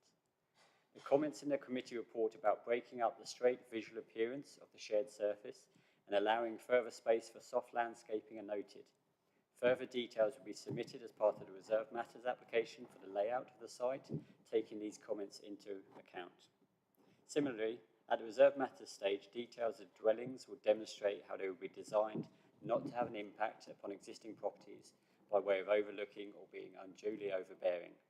Given the generous space provided for each plot, there should be plenty of opportunities for the individual self-builders to design their properties to avoid any impact upon neighbour amenity. Members have recently approved self-build schemes at other group villages. In some cases, these sites have been more remote from development frameworks. Whilst outside the development framework, the Whitecroft Road site is well related to services and facilities in Meldriff and Melbourne. Importantly, it will offer opportunities for future residents to access sustainable forms of travel. The fact that the site includes some land within the development framework demonstrates how well the low-density scheme will relate to the village, meaning that the new homes can be delivered without a major impact upon the character and appearance of the area. Accordingly, it is requested that members endorse the recommendation of your professional officers and approve the application. Happy to take any questions. Thank you very much. But any questions we ask will be responded to by the case officer. Thank you very much. Members, did you have any questions raised by the presentation by the agent? No. Okay. Righto. Can I just remind you again, members, and for the sake of the recording, that we have had a representation from a resident on the land west of Whitecroft Road who has, and that statement can be seen online, who raised various concerns with us, which we have all read and taken on board. Right, members, so we move into debate. Sorry, that was from James Harris. Sorry, just to mention his name. Thank you. Okay, so members, we're into debate now. Anybody wish to say anything? We've had some discussions around the access road and that is reserved matters. And that we've been advised that the driveway can be adjusted at that stage. Councillor Heather Williams. Thank you, Chair. I think that on access, the way they're saying about using both sides, I think does make it an acceptable access. There are already, access to that road in that location, so I don't think the additional 4 dwellings would have much more impact on the road than what's currently there. I go back to what we were saying earlier on. We don't have the self-build properties. In an ideal world, would you be sort of infilling in that way? Not. But the reality is we don't have the land supply for the self-builds. And again, to what I said earlier, at least there is sustainable methods of transport there. It is a village that you don't have to have a car to be in. And so it's a better place than some we've seen. So on those bases, unless I hear anything really compelling that's related to this and not reserved matters, then I'll be supporting the application. Thank you very much. Just before we go on, there was one thought I meant to ask the officer to clarify, if you'll bear with me. And I'm actually going to ask Vanessa to clarify it, please. In paragraph 14.5, we're talking about biodiversity and the BNG, and it refers to the fact that the need to achieve biodiversity net gain will be achieved by the purchase of off-site credits. And I just wanted Vanessa to clarify that for us, please. Thank you, Chair. I discussed this with Ms Rodens yesterday, and I understand that it's a mix of both on-site and off-site BNG. If it's purchased off-site, it will be dealt with by condition. If it's on-site, it will be dealt with within the 106. Thank you very much. I thought it was worth just looking at that because biodiversity net gain is important, and there is, of course, the little patch at the end of the road that would still be left as a wild area. Thank you. Sorry, back to you, Councillor Henry Batchelor. You had a question. No, I was going to give you my view, but so similar to Councillor Williams, I'm leaning more towards agreeing with the officer and voting for approval of this. So my questions around the quality of the access and the type of material using the access has been clarified as a reserved matter, which was going to be the main concern I raised. Other than that, in terms of the principle, I'm satisfied that the principle of building 4 houses on this site has been met. Obviously, it is outside of the framework, but it is, we have had a lot of these at planning recently. We're chipping away at our self-build register, so I absolutely accept that that is a very strong reason to approve. And, I just imagine that a lot of the reserved matters will probably have a slightly more robust debate at that stage, given there is quite a few things to flesh out at that point. But in terms of the outline application, I'm satisfied that the principle of development should be granted. So I'll be voting to approve. Thank you very much, Councillor Batchelor. Does anybody else wish to express a view? Councillor Batchelor has helpfully summed up. My view is very similar to his, and that is that we saw the site, and as Councillor Heather Williams says, using both the width of the 2 driveways will make this a safer access for the properties which are to be built, and indeed for the ones that are there now. And I welcome the fact that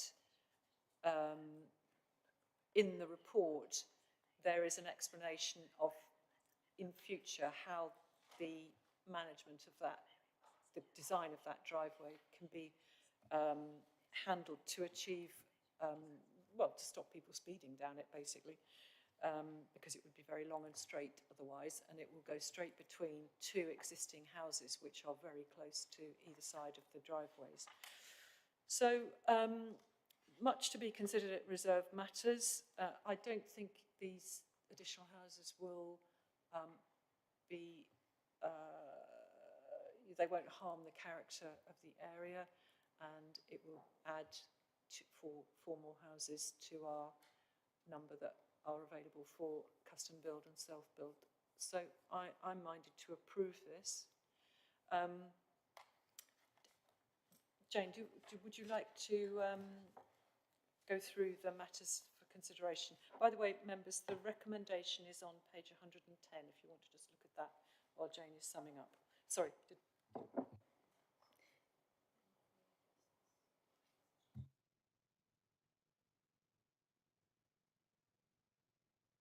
Thank you for reminding me. There was a proposal in the submission that the officers received this morning that the condition, was it 12, might be amended. This is on page 114. And the current wording of that is prior to first occupation. It was to do with future management and maintenance of the proposed street. Can you just remind us what the requested amendment to that was? So the request was to change prior to the first occupation to no groundwork/development shall commence until the details have been provided. In other words, that would establish the future management and maintenance of any road before, yeah, because of course first occupation is once all the building's been done. So this would secure the establishment of how that road is to be managed prior to construction vehicles going down there. So I can sort of sympathise with that suggestion. Can you advise if that's an amendment that we could make? Yeah, it's something that we could make. It doesn't sound unreasonable in this instance. Members, would you? Yeah, sorry. So at that stage, we might not know who will be the individuals developing those 4 plots, but we would definitely, that part of the scheme could be under one set of ownership, and then the other parts of the access, which the existing properties, that would be another part. So I think it could all be done under that condition. Yeah, it would need to be amended. So I think it can be amended because it gives a bit more clarity and management for the existing dwellings and, how they would. So I'm asking officers and Vanessa, is there a wording that we could suggest and agree to here, or is that something that we can agree in principle and allow to come back to Chair and Vice Chair for confirmation? Would that be okay? Yeah, Vanessa's nodding her head. Yeah. So, members, can I just take your feeling and a vote on whether you agree to a revised wording for condition 12 to be brought back to Chair and Vice Chair for consideration? Is it 12 or 13? 12. Which is to do with the future maintenance and management of the proposed street.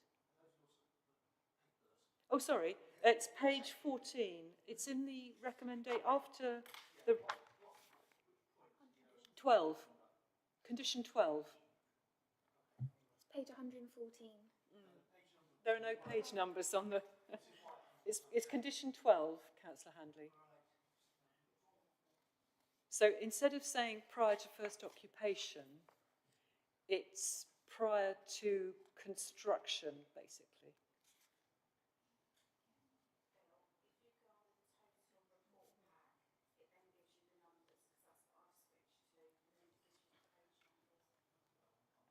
So, can I just ask if members are minded to approve that amendment with it coming back to Chair and Vice Chair for precise wording? Yes, okay. So I'm going to propose that. Could I have a seconder? Any of you? Lovely. Councillor Sandford, let's take you. Thank you. So that's to come back to Chair and Vice Chair for agreement of the precise wording. Councillor Hawkins. I'm sorry, but why are we asking for that for before construction? It might not be possible to agree before construction starts. Well, Mary Collins explained that she felt there was a form of wording that could be used that could.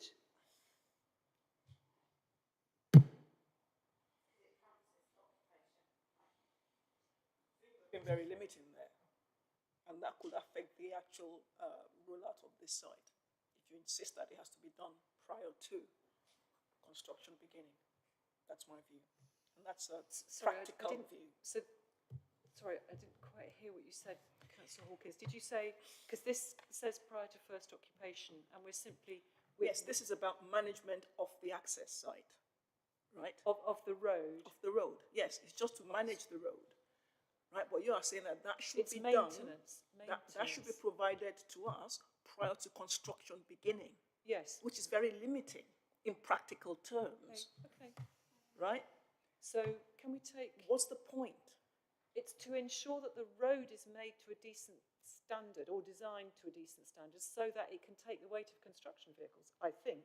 That's my understanding. But that's not what this is saying, though. It's the future management and maintenance of the proposed streets. Yes, management and maintenance of the proposed streets within the development. Yes. That's what we're talking about. No. Sorry, Chair. Councillor Williams, do you want to come in? Thank you. I'm in agreement with Councillor Hawkins because I think it's a bit beyond reasonable that the maintenance and management, there's a difference between construction, which is what, Chair, I think you're trying to... Perhaps which actually would be a condition and go for the reserve management. The construction of surface types and things will be dealt with there. You don't need to have it, the management and maintenance. Here is nothing about construction, it's about maintaining what is done.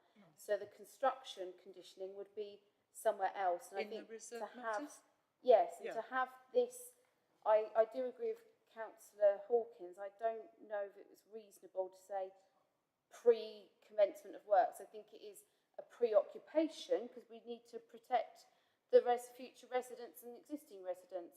But I think pre-construction is unreasonable. And the control of the construction would come in reserve matters. Yes, because nothing in the maintenance would impact the original surface. I understand what you're saying. Yeah, the one is the construction, which is done at reserve matters, and this looks after the maintenance ongoing. Right. Okay. So I thank you for clarifying that. That's helpful, and I would tend to agree. So let's leave it as it was, unless anybody has a wild wish to do anything about that. Yes, I'll withdraw my proposal from that for that reason. Thank you very much, members, for clarifying that. So we'll withdraw that suggestion. Okay, so back to Jane Rodens to summarise before we go to a vote, please. So the recommendation as on page 110, which is paragraph 23.1, is for approval, subject to planning conditions as set out below with potential minor amendments to the conditions as drafted, delegated to officers and section 106 agreement. Thank you. Thank you very much. Okay, so members, would you like to, sorry, do we have a, would anybody like to propose this? Thank you very much, Councillor Fain and Councillor Dr. Timmy Hawkins seconding. Sorry, was that you? Yes, lovely, thank you very much. Okay, so let's go to the vote. So, officer recommendation, approval subject to conditions. And section 106. And section 106. And just before the screen went blank, oh, okay, so that's unanimous, lovely. Thank you very much indeed, members. Super. Right, thank you very much. Thank you, Mr. Durrant, for attending. Good to see you again. And members, now we'll move on to agenda item 9. And thank you to the members of the public who've patiently waited for this one. This is 25-01606/FUL, 55 Narrow Lane, Histon. The report starts on page 119, and it's a full application for the construction of one detached single-storey dwelling in the rear garden of 55 Narrow Lane with access from Muncie Walk. Members will remember that we have seen this site before with a different application. This is a fresh one, and Tom Chenery, our senior planner, will present the report. Okay, so give him time to set up his IT.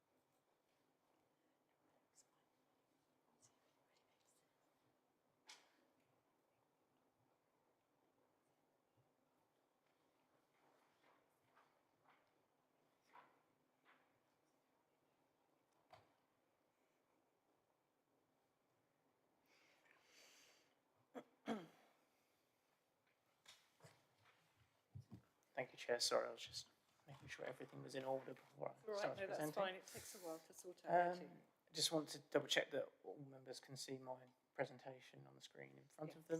Thank you Thank very you.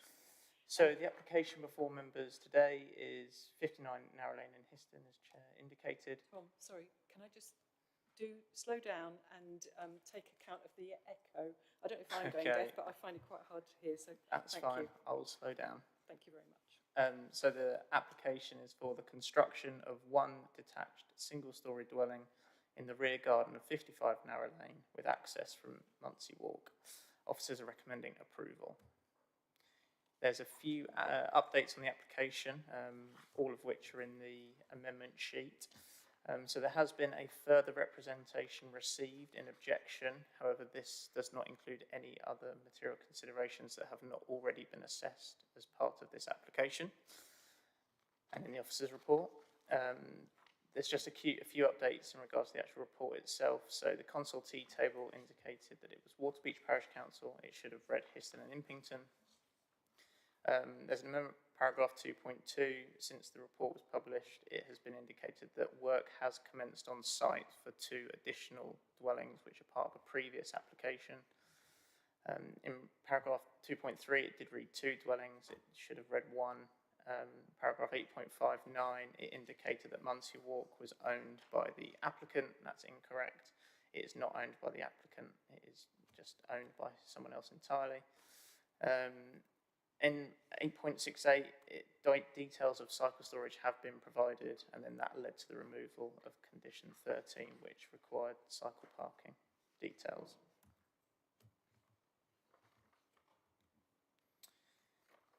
So in terms of the application site in itself, the site is edged red here. So you've got 55 Narrow Lane, which is the host dwelling here, and the garden extends back. 2 dwellings have been approved in the rear garden aspect here. That was the application I was talking about, where the pre-commencement conditions have been discharged and work has started on site for the 2 dwellings here.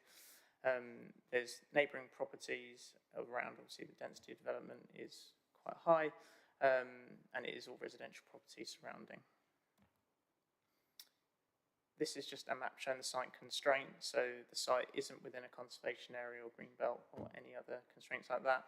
There's a very small area of surface water at the front, but obviously that doesn't form part of the actual application site in itself.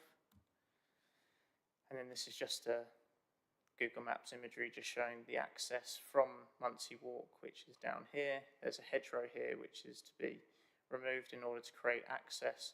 So the 2 dwellings that have previously been approved are going in here, and then the proposal is roughly within the rear garden space here. This is just the existing site plan, obviously just indicating number 55, and then the extent of the red line. And then this is the proposed site plan. So the site plan indicates the 2 previously approved bungalow style dwellings, and then the new proposed single bungalow, which is 2 bedrooms here. And obviously you can see the access through to Munsey Walk. There is 6 parking spaces, but this area is to be landscaped, sort of as indicated on the proposal. These are the proposed elevations, so these almost mimic, as indicated in the officer's report, these almost mimic the design of the 2 bungalow dwellings that were approved adjacent to the site. And then this is just the proposed floor plans. I thought it was pertinent to sort of indicate to members just the comparison. So there was a previously refused scheme which members will have seen back in March.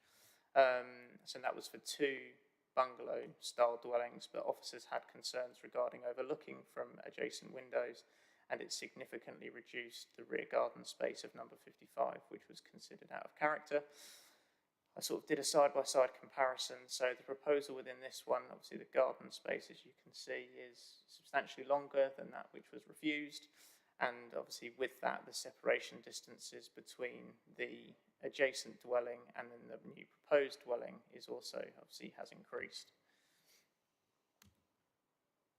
And then this is just, once again, a direct side-by-side comparison. So the refuse scheme for the two dwellings, obviously it had greater car parking as well. It's just in this left-hand corner, and then in this right-hand corner. So the overall footprint of the dwelling is broadly similar to those, but obviously the residential paraphernalia associated with that will be limited, and obviously the garden space with that obviously has been reduced as well, and obviously increasing that at number 55.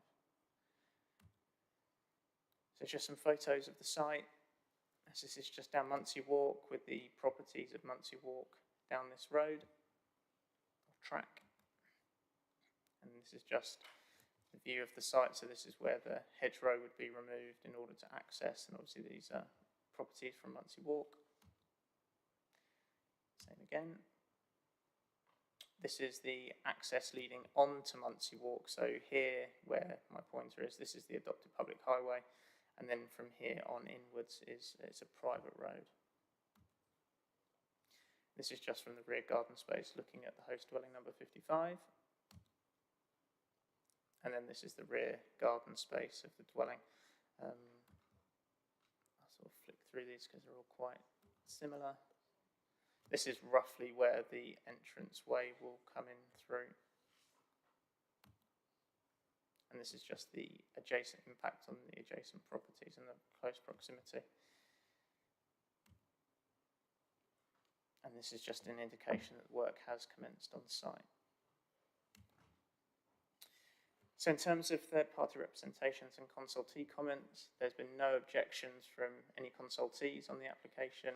However, the parish council have objected on the grounds that the proposal represents an overdevelopment of the site and that the access is inadequate. And there's been a number of third-party comments and objection, 9 in total. However, there are some of support out of that 9.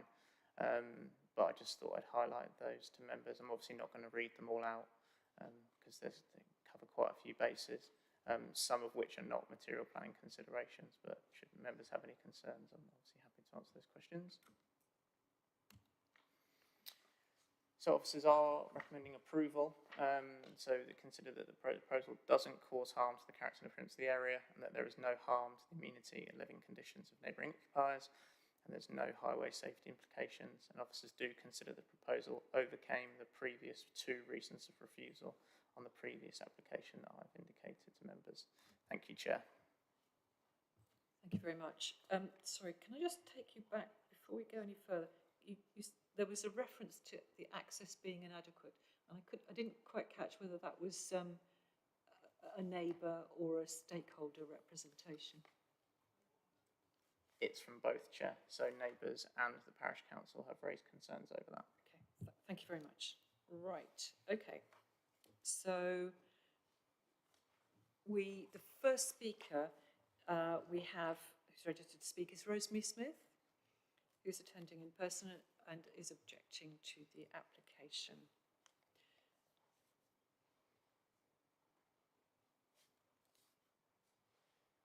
So you're speaking in the button is on the right-hand side of the microphone. Okay, so if you turn it on, don't worry, we won't time you from here. Thank you. Are you speaking in a private capacity? No, I'm speaking on behalf of all the people who are objecting. Okay. Oh, well done. So a number of neighbours, yeah. Okay, thank you very much. So you have 3 minutes, and I'll indicate by means of my hand going up when you're getting close to the time. Okay, fine. I expect you'll be head down in your papers. Okay. Right. But you have 3 minutes. Thank you you very much. Do go ahead when you're ready. Thank you for the opportunity to allow me to speak on behalf of a number of people who are objecting. Although this application is now for 1 additional bungalow, we do not feel very much has changed. Whilst the applicant's detailed response addresses some of the issues raised in the previous application, it fails to provide all the information required against 22037440, which is pertinent as it confirms whether or not this site is suitable for development. I do not have the expertise to comment more fully, but I can clearly see it fails to address the main issue, which is the overdevelopment of the site, which will not enhance the character or appearance of the area. This is confirmed by the resubmission of the ecology report that shows that the biodiversity net gain can still only be achieved by the purchasing of off-site credits. In addition, to achieve the carbon reduction target, the plans submitted have not included any method of heating the property, which is a major omission and surely means any completed property erected on the site will fail as standard. The supporters of the application claim there is an urgent demand for this type of property, and this is undermined by the failure of the applicant to build the first 2 bungalows, for which he has had permission for over 8 years. I accept the case officer has now showed us that there has been a small start, but you know, it's 8 years now. Although ultimately a civil matter, the access via Munsey Walk, which is rolled gravel and a private unadopted road, is still a major concern to the directly affected neighbours, who request that should this go ahead, an absolute written guarantee is put in place to rectify any damage caused. Indeed, similar guarantees would be needed for drainage and fencing, all at the applicant builder's expense. Finally, the issue of safety of our children attending the village schools is paramount, as the Highways Department and local councillors are already looking into problems raised with the current setup. We repeat requests already raised several times, including from our parish council, that if this does go ahead, construction vehicles must have very strict and limited times for deliveries, with none allowed between 8 and 9:15 and 3 and 4:15, where there is peak movement of people and children particularly. We therefore submit that this application should again be rejected. Thank you. Thank you very much indeed, Ms Smith. That's really helpful. Thank you. If you'd like to turn the microphone off. Thank you so much. Do members have any queries based on what Rosemary Smith has raised to our attention? To the case officer. Sorry, yes, Councillor Dr. Jimmy Hawkins. Thank you. In terms of the sort of potential damage that could be caused during construction, surely the road itself is private. Therefore, this is a civil matter. Am I correct? So there's nothing we can do about that. That's correct. That would be a civil matter between parties. Thank you. I wanted to raise the issue of the hours of delivery relating to the safety for children going to school, because this Munsey Walk exits out onto a road which is very heavily used by children going to school. Those of us who attended a much earlier site visit will have witnessed this. I'm just wondering whether, I was looking at the hours condition. Here we are. There's condition 14 relates to the operation times, which require, so no construction related deliveries taken at or dispatched from the site except between 8 o'clock in the morning and 6 o'clock, which unfortunately includes the time when the children will be going to school. Would there be any, would it be deemed reasonable to restrict the delivery times? Tom? So condition 8 requires a traffic management plan to be submitted as part of any proposal, and that includes contractor parking, where that would be, and any movements and controls of all deliveries. So officers do have a sense of control, and obviously it would be expected that the applicant would hopefully be aware of the concerns raised by residents and ensure that deliveries are outside of those times, and officers can check that as well. Thank you very much. Okay, I don't have any other questions. Right, okay, so we then have Mr. Philip Kratz, who I think is speaking online. Whoops. Sorry, Councillor Ros Hathorn. No? Okay, yeah, okay, so, right. Sorry, can I just clarify? Is Councillor Hathorn speaking in favour or in objection? Is this me clarifying? Sorry, say again?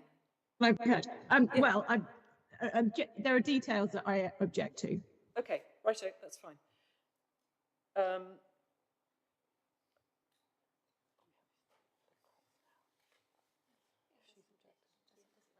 Okay, right. Thank you, Mr. Kratz. Good to see you. You're speaking on behalf of the applicant. Chair and members, yes, apologies that I am so far away. I thought for a I minute you didn't couldn't see realise me you then. that far away. Good to see you. Yes, thank you. So you're here in person, that's lovely. Yeah. So you've got 3 minutes, you know the form, and I will indicate if it looks as if you might carry on. So, Thank you, Chair and members.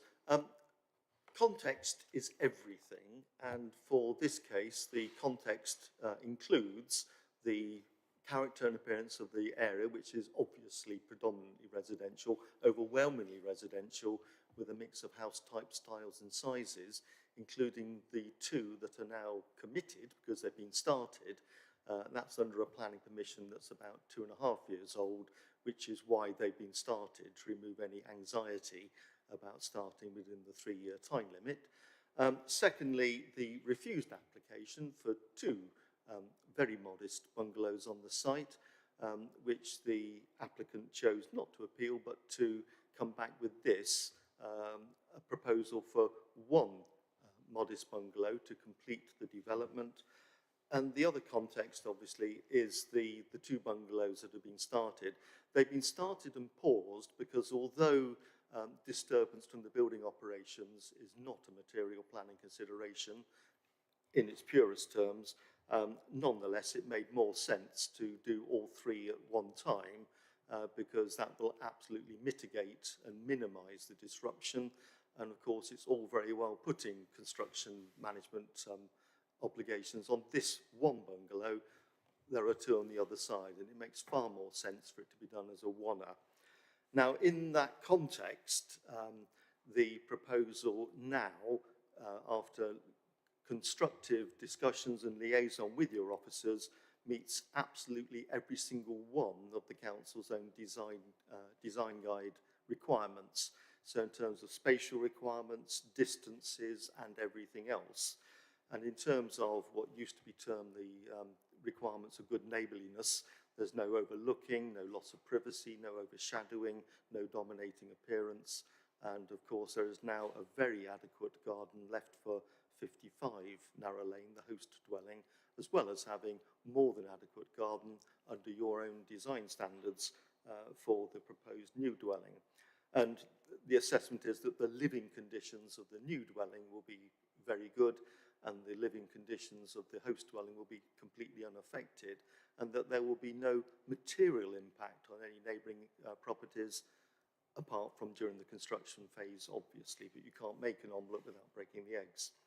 In terms of the statutory consultees, no objection from highways, no objection from ecology, no objection from environmental health, no objection from contamination, no objection from drainage, no objection from sustainability, and the third-party representations have been fairly put to you. The applicant certainly fully understands the concern of the neighbours, but I think also the fact that there have been letters of support as well reflects something, because it's not every application gets any letters of support. Thank you very much, Mr. In that Kratz. context, I commend it to you. Thank you. Thank you very much indeed. That's helpful. Can I just check if anybody has any questions to case officers on the basis of what Mr. Kratz has said? Councillor Heather Williams? It's something that I thought of earlier, what was mentioned about a letter of support.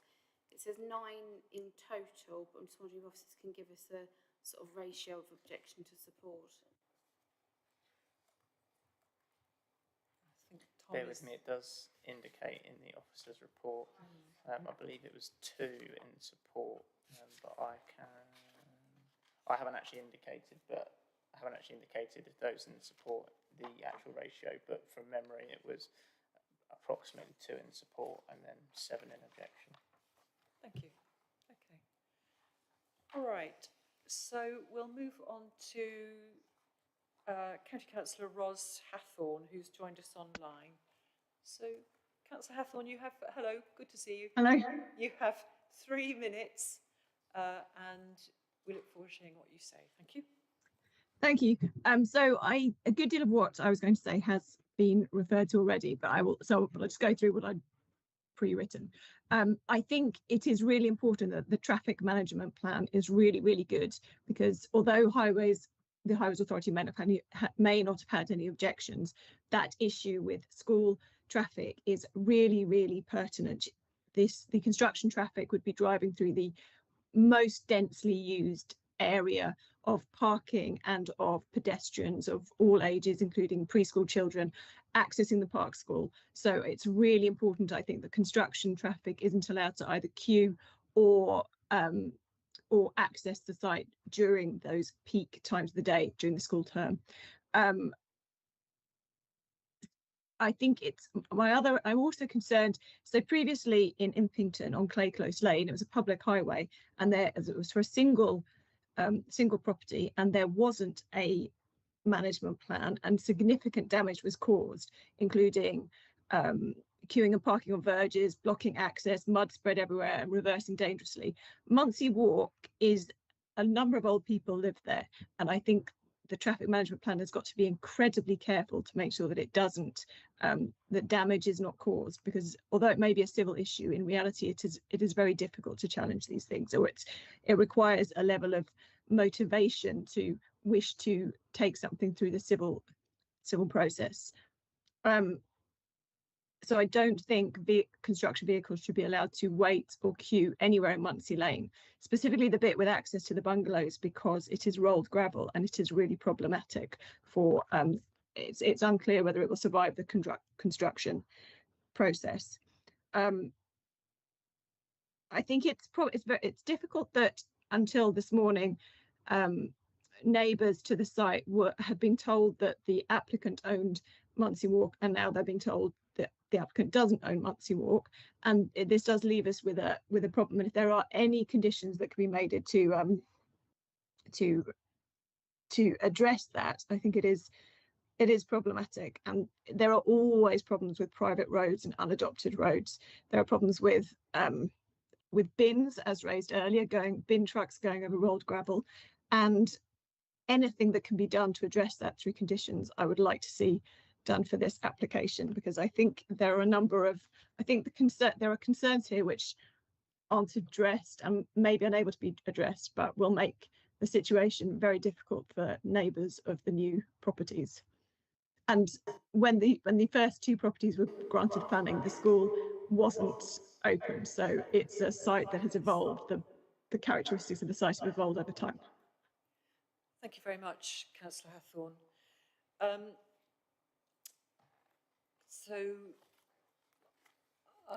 Yes, what's happened is an evolution over time, hasn't it? That, as you're right to point out, that the school that's in question was not built at the time that the original properties on Muncie Walk were built. So areas develop and change. And also, you've reminded us that Tom Chenery gave us an update right at the beginning saying that as of, what was it, today, or relatively recently, the applicant said he did not own Muncie Walk. Is that right? Something like that. Sorry, can you clarify? So that was just my error in regards to that. So the applicant had served certificate D, which basically means that there is no known owner of the, and they've tried to go out and through newspaper articles and things to try and understand who the owner of that of Muncie Walk is. So it was just an error in my report that essentially the applicant or the planning agent made me aware that they were not the owners of Muncie Walk, and they have tried to go out to land registry and other avenues to try and find out who the owner is, but they've been unsuccessful with that. They have served the correct certificate, which in this case is certificate D, So unfortunately, there's not much that the local planning authority or even the applicant can do to much more than that, unfortunately. Recognising that this is a matter outside, it's a civil matter, can I just observe that if any damage was done to Muncie Walk as a result of this planning application, if it were approved, it would be extremely difficult for anybody to call the developers to account to reinstate it, because the ownership is currently not clear. Is that right? That is unfortunately correct. Thank you. Does anybody else have any questions relating to that? No. Okay, right. So thank you for those observations. Just another reminder that Jason Ward had sent us a written statement which was published on the public speaker sheet on pages 5 and 6, which I'm sure members have read. Okay, so, yes, sorry, Dr. Tim Hawkins. Sorry, I was a bit slow there. The construction and management plan. Sorry, it's hard to hear you. Sorry, the construction and management plan, condition 6. Yep. Can that be amended to include avoiding traffic into the site in the school period? Do you mean sorry, are you suggesting that it might be helpful to adjust that to cover reinstatement of the road?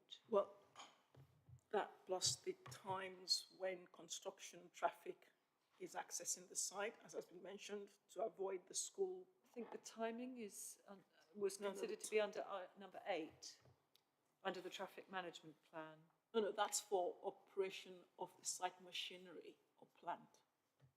That's 8 is that's a traffic management plan. That relates to when vehicles come on and off site, and that was the concern that Councillor Hathorn raised about the timing of this and that construction traffic shouldn't queue. Okay, whichever one it is. Okay, so I think there's two things here. There's 6, can that be amended to relate to reinstatement of the road if any damage is done? And then 8 refers to can we adjust that to include timing to accommodate the school and the children? Tom? Given that there is no known owner of Muncie Walk, it would be unreasonable for officers to include details within either the construction environment management plan or the traffic management plan for any road to be maintained, given that they may not have the express permission of any owner to carry out that works. So I would, although obviously within the traffic management plan, officers can request that further details of how vehicles moving throughout the site and weights and that sort of thing can be controlled, and we can do as much as we can within that. I think it would be unreasonable for officers to request that any damage be repaired, as obviously it's unknown as to who would be responsible for repairing that. Okay, I take your point on point 6, but I'm afraid I don't agree with you. I think we should be able to put a timing limit on this traffic management plan. You can put, sorry Chair, just to say you could obviously put a timing limit to say that vehicles shouldn't be accessing the site between 8 and 9:15. There's no concern sort of adding that to say that movements to and from Muncie Walk shall be limited. Obviously officers can require that to be submitted as part of the traffic management plan, but for the actual repair of the road, I think it would be difficult for that to be included. Okay, I accept that point, regrettable as that is. Councillor Hawkins, did you want to come back? Yes, sorry, I have experience of this in my village where there was a road just like this. We didn't know who the owner was. However, part of the condition was that the condition of the road prior to construction work starting will be noted. Oh, that's true. And after it's finished, the road should be restored back to what it was before construction started. Yeah? Vanessa would like to advise us. Thank you, Chair. Councillor Hawkins, I have advised that it is not unreasonable at all, as part of the condition, to put in that any damage caused to that road by construction traffic will be repaired at the expense of the developer, regardless of who the owner is. Yes, exactly. It is, we're not asking them to bring the road up to adoptable standards. We are asking them to ensure that any damage caused by their construction traffic is repaired. Great, that's good. So we can put some kind of amendment into number 6, condition 6, to require that the road be restored to its pre-construction condition in some way. So condition 8 would be our recommendation to alter. Really? Okay. To do with the traffic management plan, tie it all up in that one. Okay, so if you think you can do it under condition 8, that's great. Do you want to suggest some wording, or would you like a few minutes to think about that? Can we suggest it comes back via spokes and chairs, if that's okay? Are you happy with that it comes back to chair and vice chair? Yeah. Okay, right. Chair, vice chair decision. Okay, that's fine. Condition 8. I'm surprised it's not condition 6, but I bow to your better knowledge, Jane. Right, so with that intention to adjust condition 8, would anybody like to propose the recommendation? Do we want to go to the condition amendment condition? That's what they said they'd bring back to chair and vice chair. Doesn't that need to go to a vote? Do you want to vote that condition comes back to chair and vice chair? Can I ask that you indicate your agreement? Yep. Okay. In consultation with chair and vice chair. In consultation with chair and vice chair. Okay, good. That was approved by affirmation. Thank you very much. Right, so, Jane, is there anything would you like to summarise before we go to a vote on the recommendation, which is on page 9? Have we done debate? Oh, sorry. Sorry, nobody put their hands up, so I wasn't quite sure whether we got that far. Righto, okay. So, would anybody like to comment on this? Before we do, shall we go to the time extend? Yeah, okay. So, at 1 minute from now, we will have been speaking as committee, not including breaks, for 4 hours. So, members, can I have your approval that we continue at this point beyond the 4 hours? Brackets. I'm hoping we can finish this before 5:30, not this one, but the committee by 5:30. But are you happy that we continue now? I think we will finish before then, but are you in agreement that we carry on now? Good. Lovely. Thank you. A vote was taken. Can we put conditions on that? A vote was taken and we agreed unanimously to carry on now. Thank you very much. Right, now. Don't worry, I give you 5-minute breaks every now and again. Right, so we're back to debate. Thank you very much. Right, who would like to speak in the debate? Henry, you put your hand up first. Thank you. Well, with those conditions we've just agreed, I mean, I am satisfied that the balance should be in favour of the development. So, providing that those conditions are agreed along with yourself, Chair, then yeah, I think I'm in a position to be able to vote in favour of this application. Thank you. Anybody else wish to speak? Councillor Heather Williams. It's Councillor Hawkins first, to be fair. She had a hand up for the rest of us. Well, I did look at her and she didn't have her hand up, so sorry. Councillor Jimmy Hawkins, would you like to speak? Councillor Hawkins. It's okay, I'm not making a fuss today. I just want to say thank you to Mr. Krantz for the context he gave us and the spelling out what the issues were. And of course, we've heard from the objectors and of course the few supporters. It's quite straightforward, I must admit, and I don't see any material reason really why we can't approve this. So that's all I was going to say, really. Lovely. Thank you very much. Councillor Heather Williams. I was just going to say that I think the comments from last time and the new application seems to take on board to the best it can within the site. And And yeah, I think it would be unreasonable for us to turn it down today. Yeah.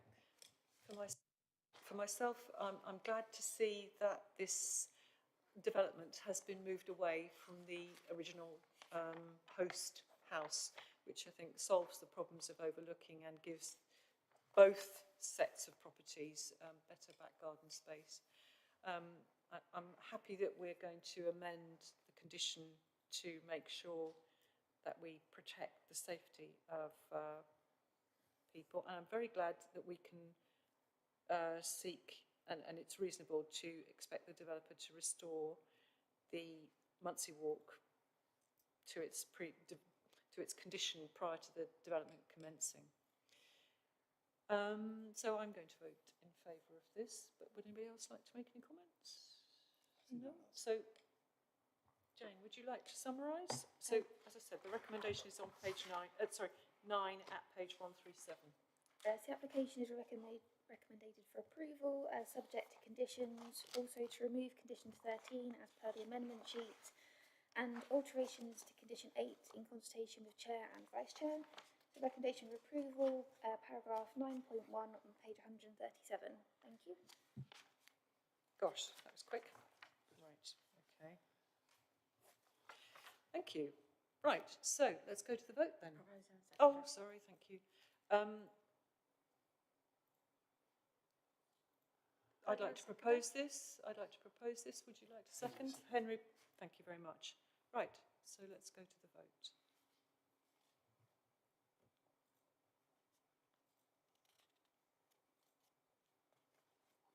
One, two, three, four, five, 6, 7, 8. There are 8 of us. We've got 6 votes recorded. If your monitor is still showing blue along the bottom, good, okay. So we've got unanimous approval then. Are we agreed? Great, lovely. Thank you very much, members. That has been approved. Right. Okay, so we move on. Thank you very much for attending, Ms. Smith. I appreciate you being here. Thank you. Oh, yeah, shall we have a break? So we'll take it to 15:40. Okay, 20 to 4. Thank you. Let's pause for a moment.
43 of our agenda. It's 25-01936 out, which is at an address called Lyndhurst, the storage building, Station Road, Long Stanton. And it is for the proposed demolition of an existing B8 storage and distribution building and removal of car parking area, hard standing, and the erection of 4 self-built dwellings. And Tom Chenery will present the report. Thank you, Tom. Thank you, Chair. Yeah, as members can see, and as Chair has just indicated, the application is for 4 self-built dwellings following the demolition of a B8 storage unit. Just to clarify that this is outline planning application with all matters reserved. So that's all matters reserved, and officers are recommending approval. The reason why it's before members today is because the planning agent and the family are Aranco's, the works at the council. So regarding updates, so there was an amendment to condition 21, which was the self-built condition. So that has just been amended. So that is what is in front of members now. It was on the amendment sheet as well. However, that wording has slightly changed, but it's the purposes of the condition are still the same. Sorry, Tom. Page 9. So that's on page 9 to 12 of our supplementary sheet. Okay, yep. Thank you. So the application site is the site edged in red. So this is outside the development framework of either Long Stanton, Northstowe and Willingham. So it's on the road between Long Stanton and Willingham. At the moment, or previously, the site was a B8 storage unit, and they did originally sell Christmas trees on the site, but that use has since ceased, and obviously they're seeking to erect 4 dwellings on the site. This is just the existing site plan, so there is a access track that runs through the site, which is gravelled, as members would have seen on their site visit, and then there's an area of lawn or grassed area which runs along almost the entirety of the site. And there's the B8 storage area, and then there's quite a significant area of hard standing which used to be the parking area for the business. So this is the indicative site plan. So as I indicated at the beginning, the outline is an outline application with all matters reserved. So the plans in front of members is indicative. So members are just considering whether 4 dwellings on the site would be acceptable. I just thought there's quite a bit of history in regards to planning applications on the site. So members will have been aware of the site previously as an application for 2 dwellings. Outline once again was approved recently. The indicative plan on that outline application showed one in this location and this location, and then there was, obviously this application is proposing a further 2. An application in 2022 was approved for a single dwelling at the front here. That application, although consented, is not extant and would expire either towards the end of this year or next year. But there is an existing dwelling on site as well, which is this property here. So yeah, in total, that's the history of the site.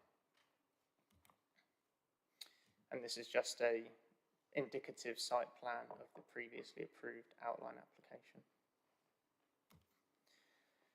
Just thought I'd rattle through some photos of the site. So this is from within the car parking area, just a panoramic photo. So you've got the B8 storage use there. Obviously you've got some paraphernalia associated with the previous use on the site, and this is the lawned area. And then this is just some photos throughout the site,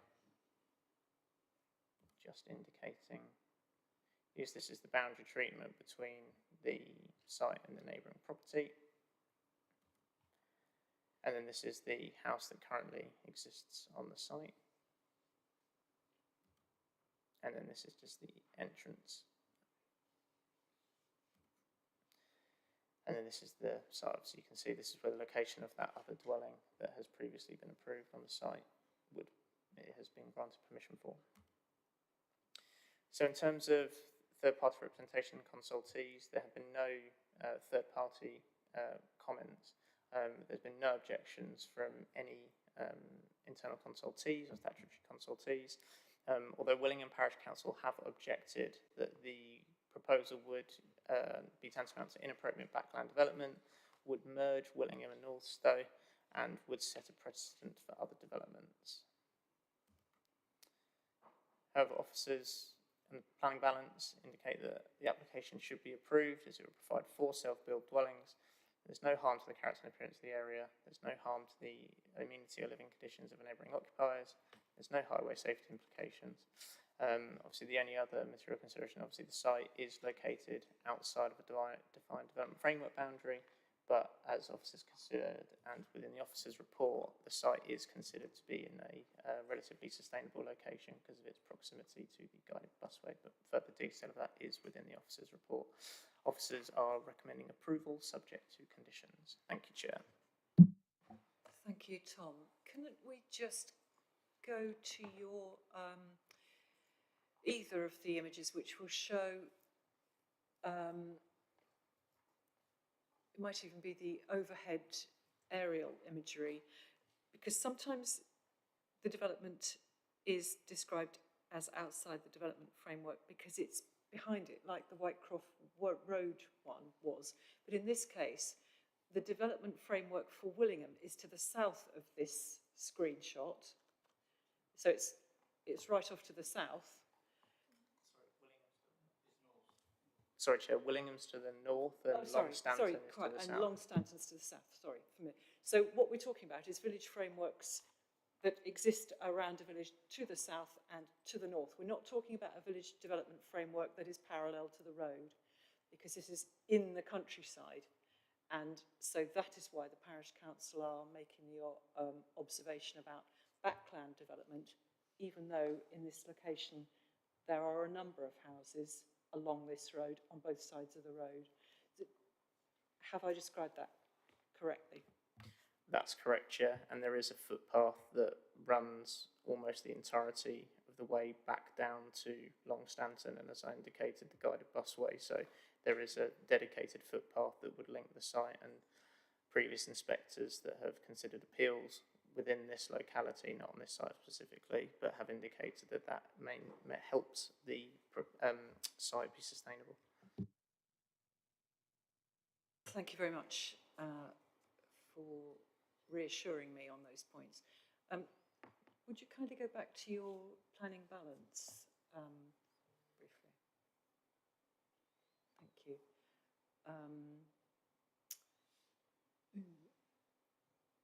Sorry, there was something about what the Parish Council raised. Perhaps, was that a previous slide? Yeah, here we are. Can I just comment that the third element will set a precedent for other developments? We know, don't we, members, that we take consideration of each application on its own merits. And I'll leave you to consider, members, whether you think it will merge Willingham and Northstowe. Okay, members, do you have any other questions of clarification of the case officer? Councillor Toomey Hawkins. Thank you, Chair. Just to clarify, this is a brownfield site, is it not? It's a site that already has existing commercial use? It is on. Oh, sorry. Sorry.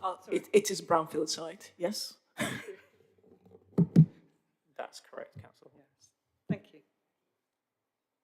Sorry, I couldn't see your microphone, Councillor Hawkins. That's all right, don't worry. Thank you. Any other questions of clarification on the basis of the case officer's presentation? No. Right. So,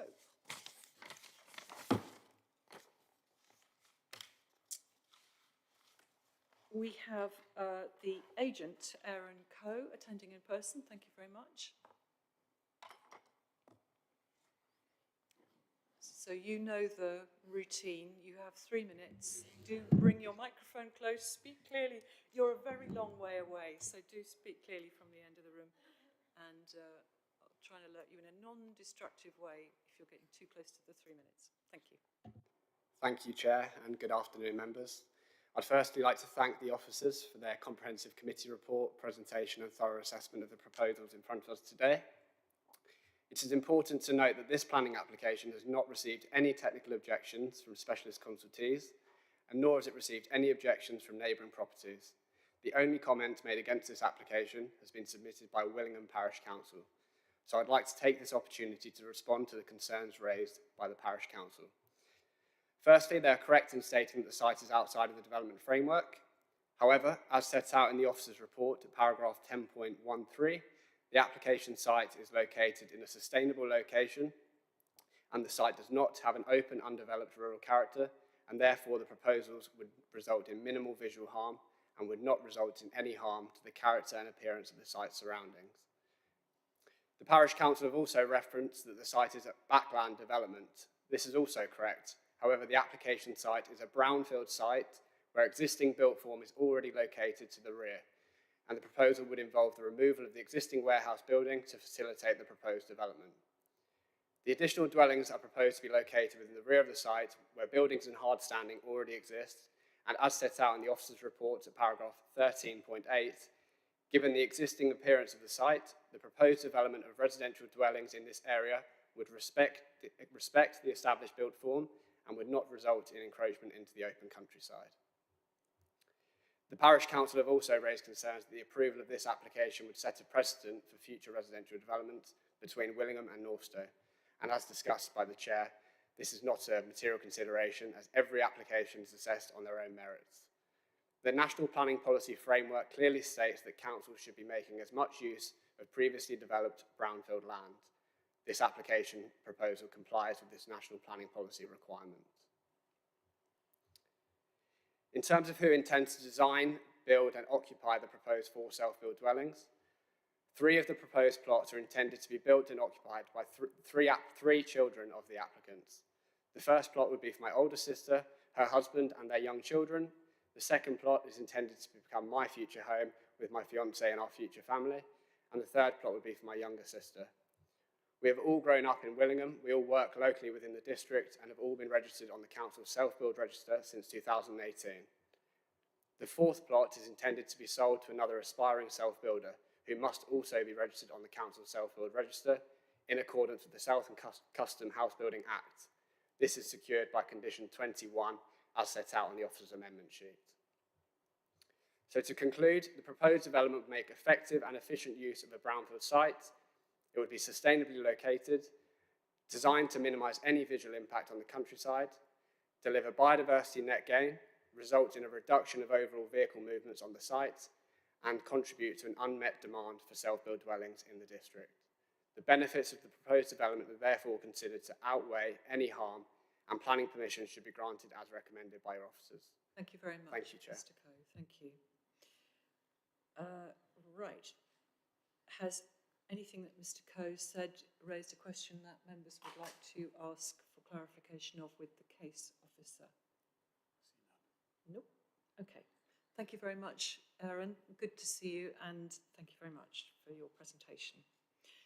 We've now got a presentation from either Parish Councillor Barry Todd or Parish Councillor Law from Willingham Parish Council. Do we have either of those online or present?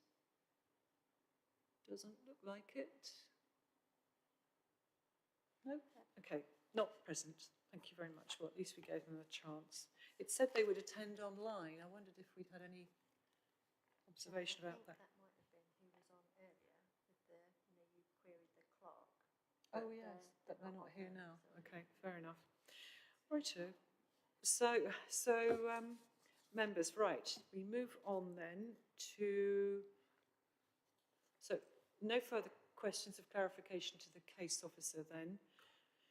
So we move into debate. Got it right this time. Right. Anybody want to raise anything? Councillor Sandford. Thank you, Chair. And I think this is the first self-build application I've seen where at least 3 out of the 4 proposed dwellings have got the occupants identified, which is a big plus from where I'm sitting. I can't see any reason at all to decline this application. There's plenty of space for 4 dwellings at the back of the site, as we saw on the site visit. highway access is fine because it used to be a commercial property. And as for joining up North Stowe and Willingham, there are already one existing property and two granted permission. So that join up has already taken place. I have no qualms about voting in favour of this application. Thank you very much. Councillor Henry Batchelor. Yeah, thank you, Chair. I'm in a similar position. I think on the balance of things, this quite clearly leans towards approval. I don't see any sort of planning reasons to outweigh outweigh that point. And yeah, and as Councillor Sanford has just said, the fact that 3 of the 4 units already have occupants lined up for them is good. Although I wouldn't want to live that close to my siblings, but there you go.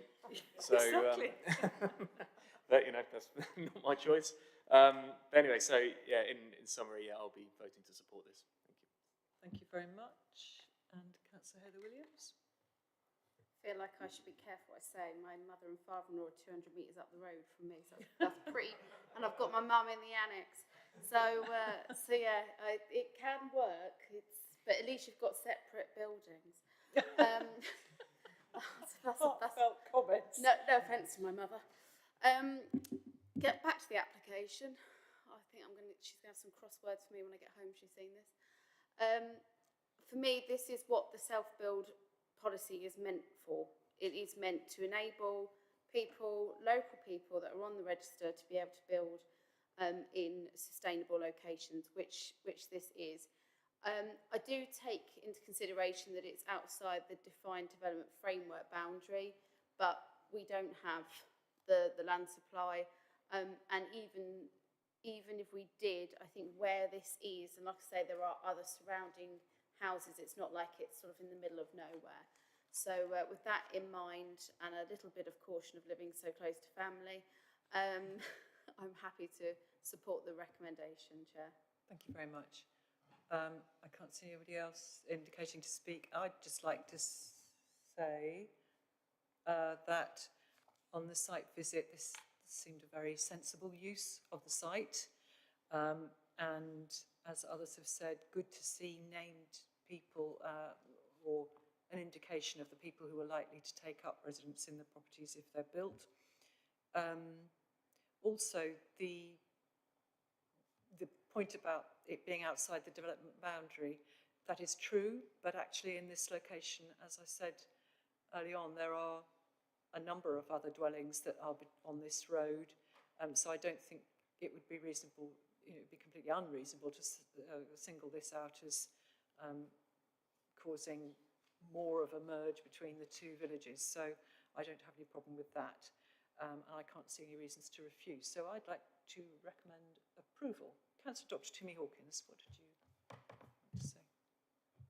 Thank you, Chair. I think a big point to make as well, it's a brownfield site. There's already, we've got a commercial use of the site anyway, and part of the buildings, one of it is going to be pulled down and something else put there.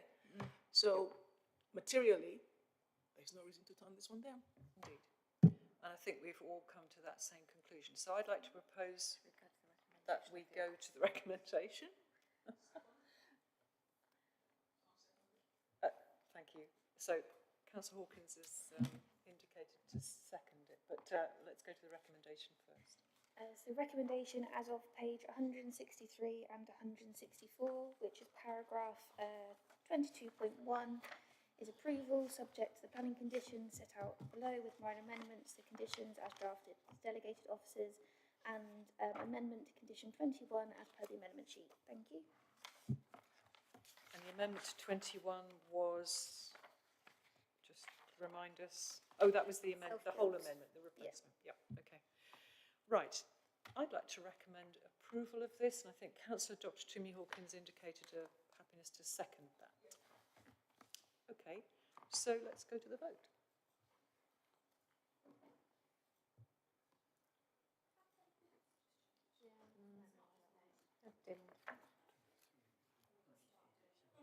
No, not yet.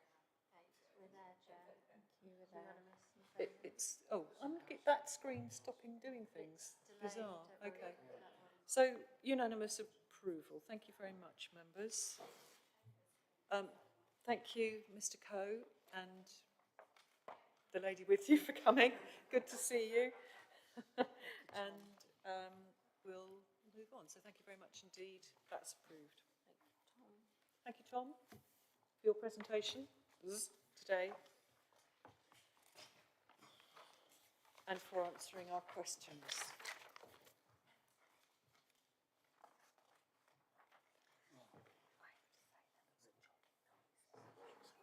Thank you. Right, we move on now, members, to number 11 on our agenda, which is 24/03466 full, which is for 156 Histon Road, Cottenham.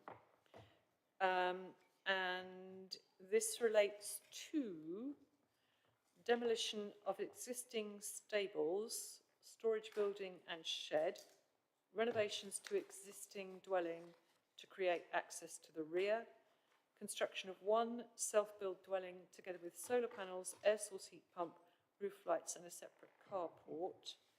And our presenting officer is Phoebe Carter. Right, thank you. So pause while we get the IT to behave.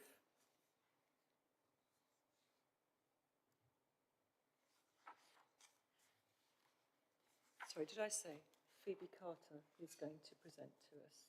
Oops, when she has a moment.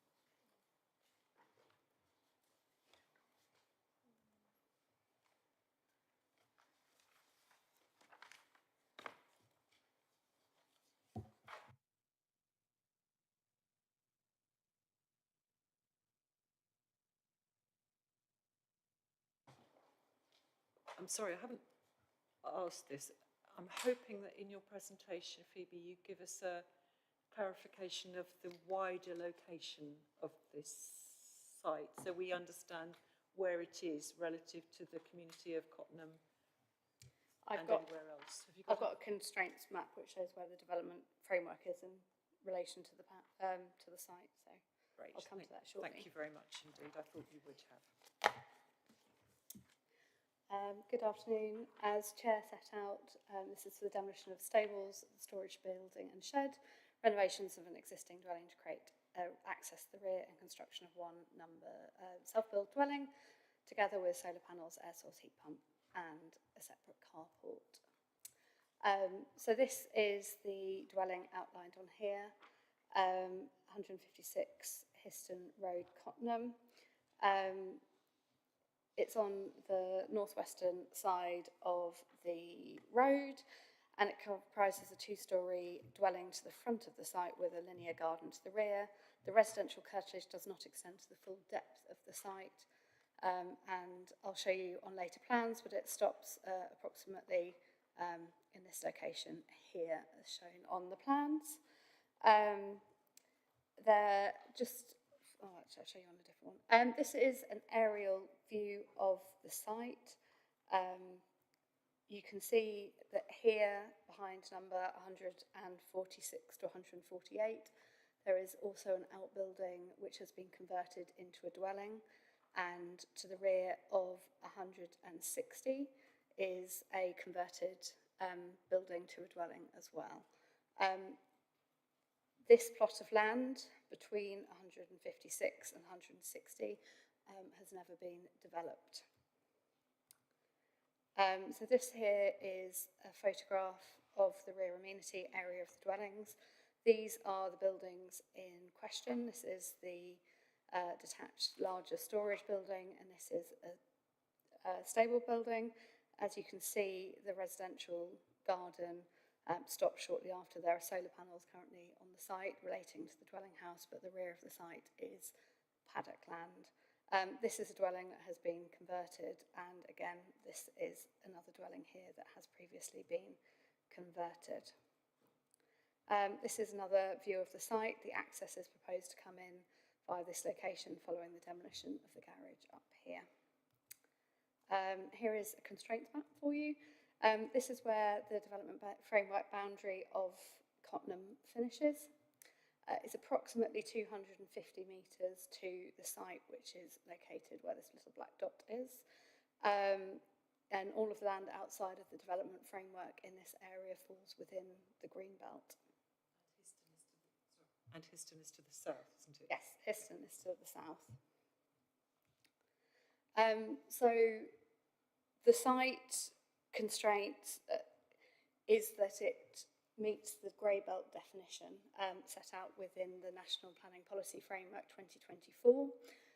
The policy sets out that the development of homes, commercial and other development in the green belt should also not be regarded as inappropriate, where all of the following apply. So the development would utilise grey belt land and would not fundamentally undermine the purposes of the remaining green belt. The site is located on previously developed land. The site is for a self-built dwelling, and so we do have a demonstrable unmet need for self-built dwellings.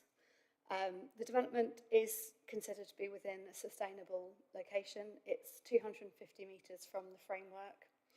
On the southern side of Histon Road is a combined cycle and pedestrian footpath that links both to Cambridge and Histon Limbington, as well as up into Cottenham.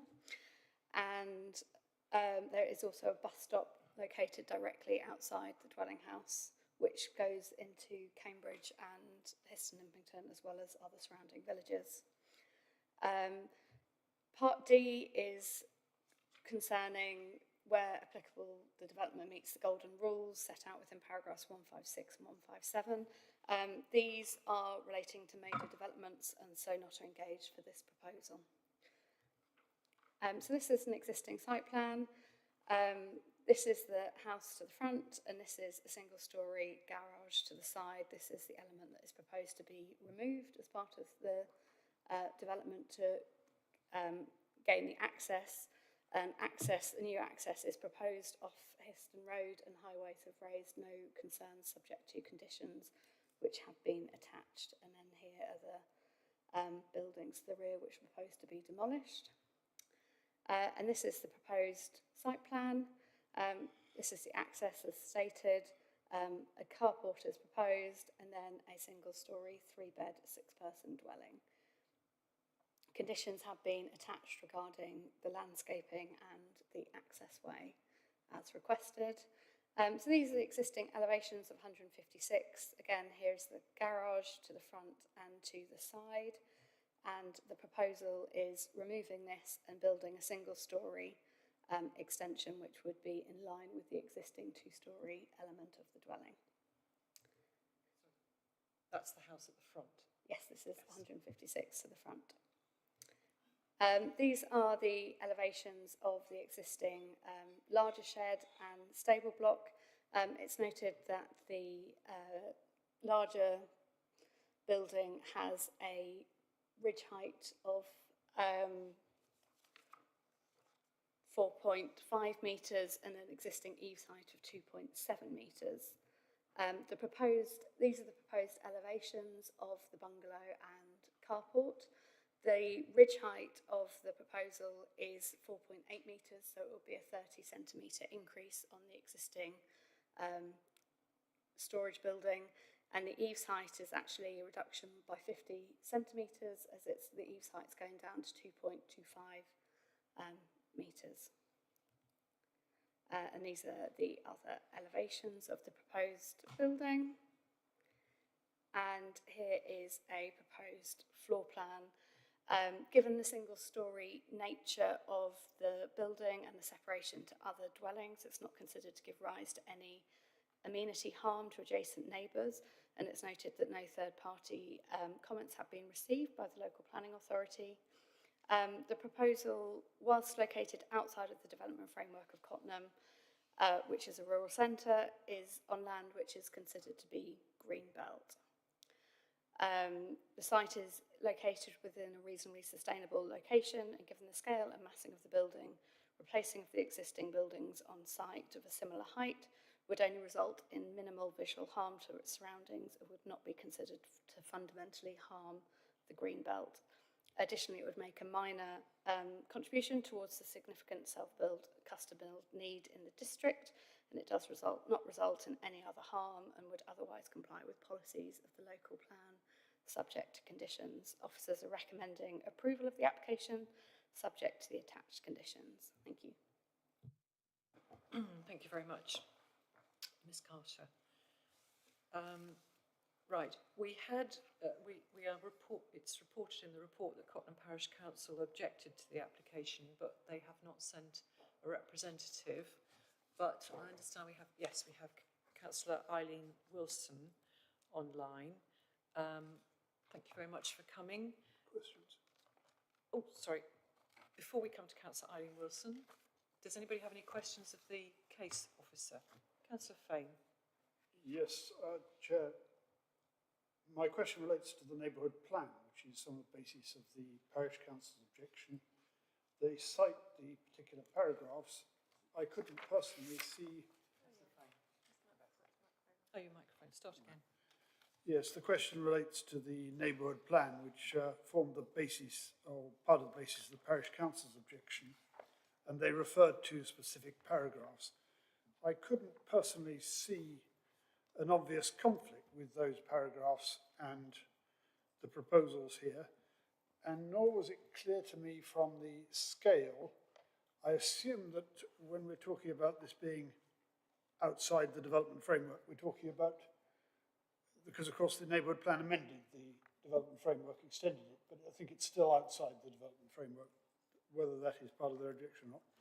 I wonder if Phoebe could advise us whether there is a significant conflict with the neighbourhood plan. So in the Cottenham neighbourhood plan, they did extend the framework boundaries over and above our framework boundaries, but these related predominantly to the new developments on Rampton Road and Oakington Road, which are the Persimmon, Tillier and Red Row applications. So the extension of their neighbourhood plan extended more to the sort of to the west, west of Cottenham rather than to the south and Histon Road. There is a conflict with the neighbourhood plan, which is set out in paragraphs 11.7 to 11.9 of the officer report, where it does refer to greenbelt and that policy regarding to development within greenbelts have been overridden by the National Planning Policy Framework amendments in 2024, which obviously changed the definition of greenbelt to include grey belt. And with that definition, some of the policies that were in the neighbourhood plan can't be imposed by officers. There is also a distance to from the village, which is COH/1-5J, which does state that it is recommended that dwellings are located within 800 metres of the high street. The proposal is slightly over that distance, of about 1 kilometre from the schools and high street, but it is located on a pedestrian and cycle footpath and is also in close proximity to transport links, as there is a bus stop that is on Histon Road directly in front of the dwelling. So whilst there is a marginal conflict with the neighbourhood plan in that instance, the grey belt definition does ask for sustainable locations, and it is officers' opinion that this is a reasonably sustainable location. So whilst it's outside of the framework and it is slightly over the recommended distance, it's still what would be classed as sustainable in this instance. There is also COH/1-5A, or no, C even, which states that new build dwellings should be responsive to village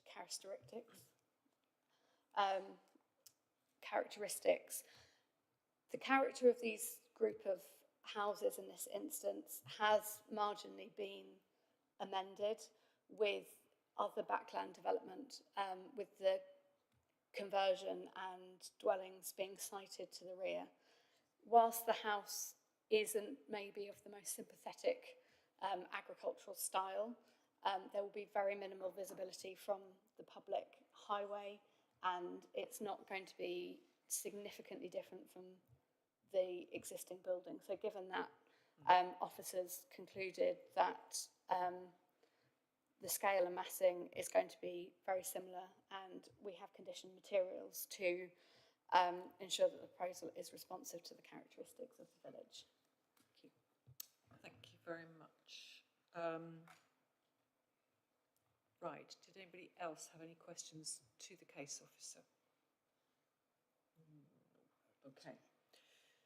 So, we'll come now to Councillor Eileen Wilson, who's the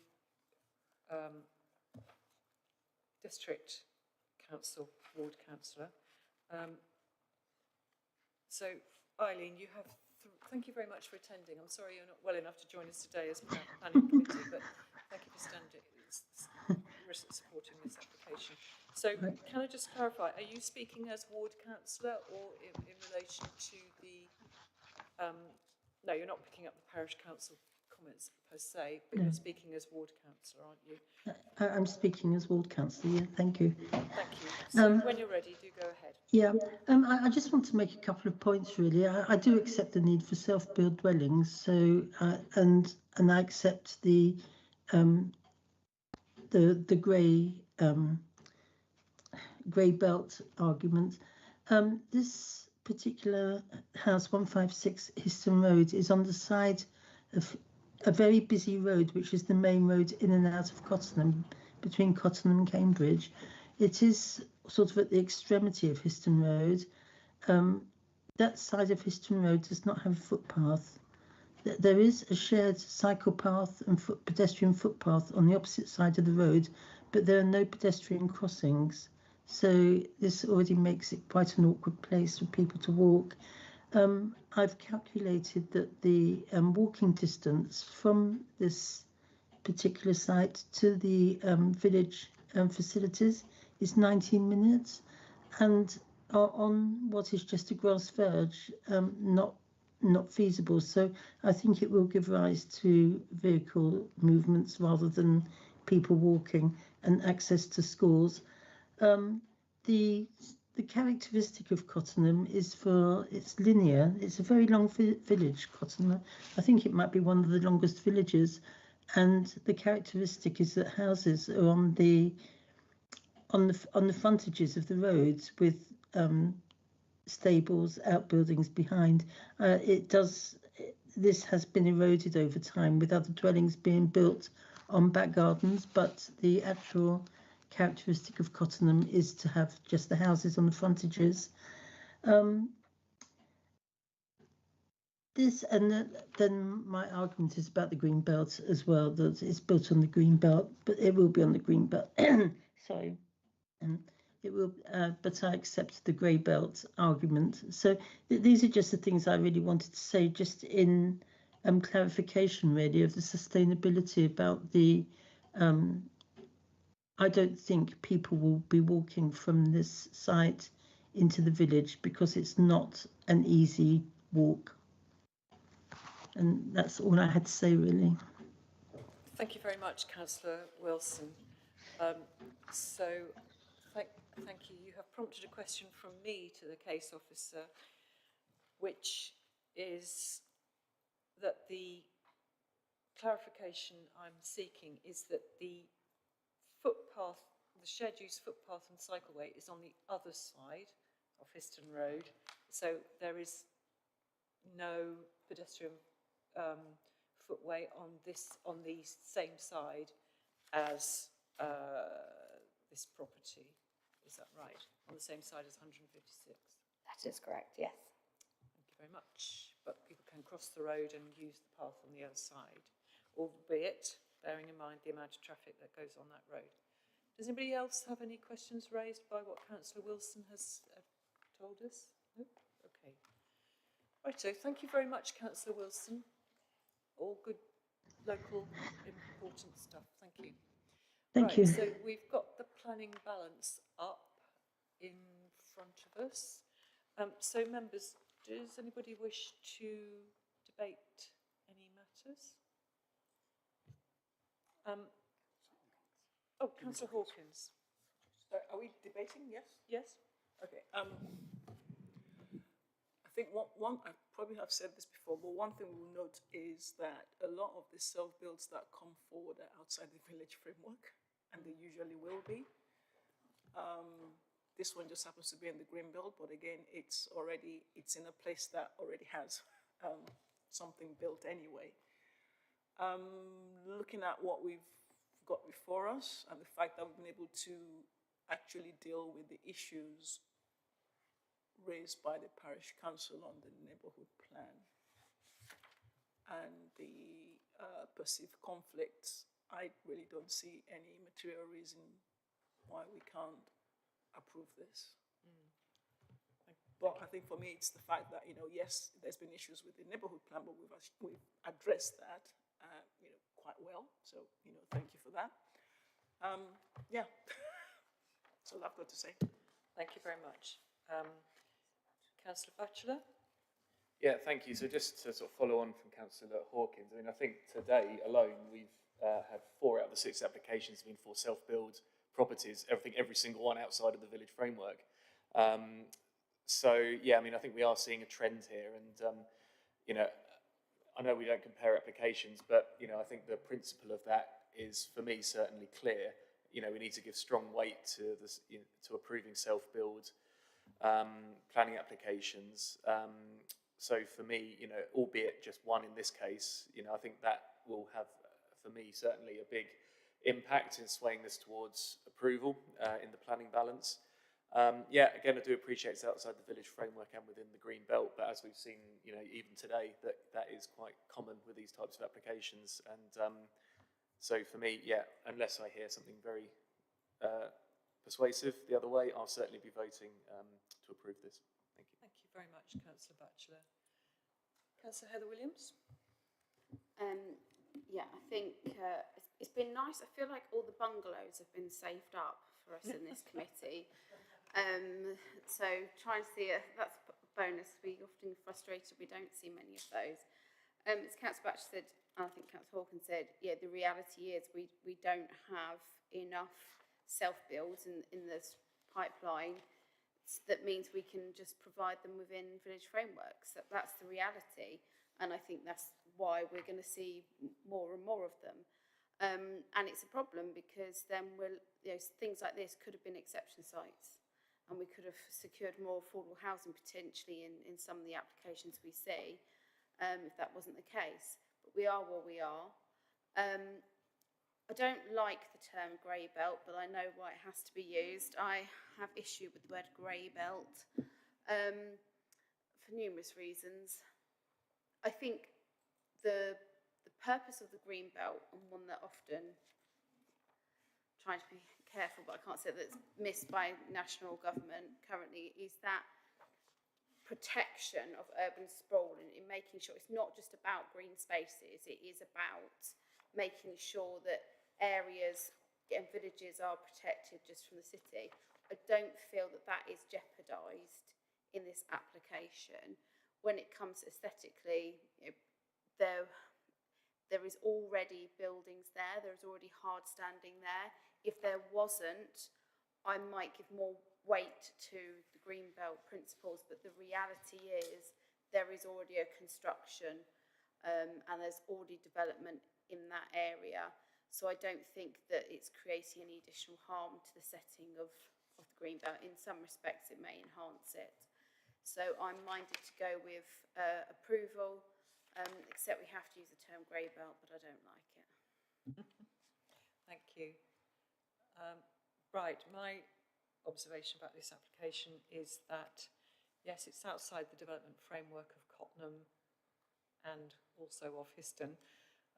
It's in the countryside, but it is surrounded by plots which have previously been developed in the back of them. They have had houses built in their back gardens, as it were, which have been approved. So I think for that reason it doesn't.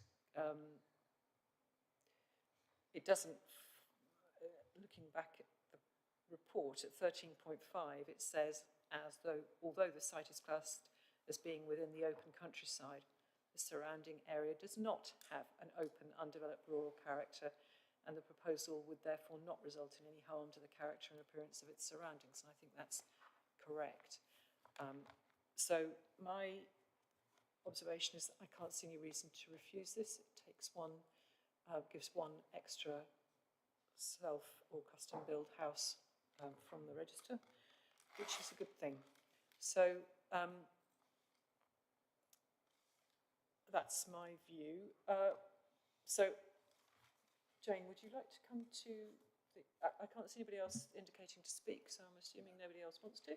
So I'm coming to Jane for the summary. Thank you. Thank you. So recommendation is for approval, subject to planning conditions as set out below with minor amendments to conditions as drafted to delegated officers, which is paragraph 20.1, page 196. Thank you.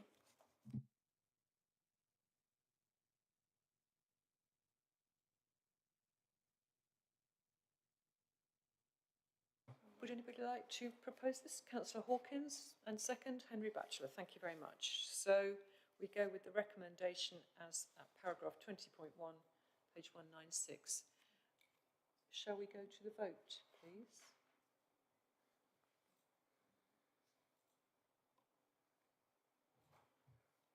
All eyes are on you, Simon. No pressure. Right. That was me. Okay, so we're unanimously in favour. Thank you very much, members. That's approved. Right, don't all rush off, because we have a further item on the agenda, which is item 12. Just one moment.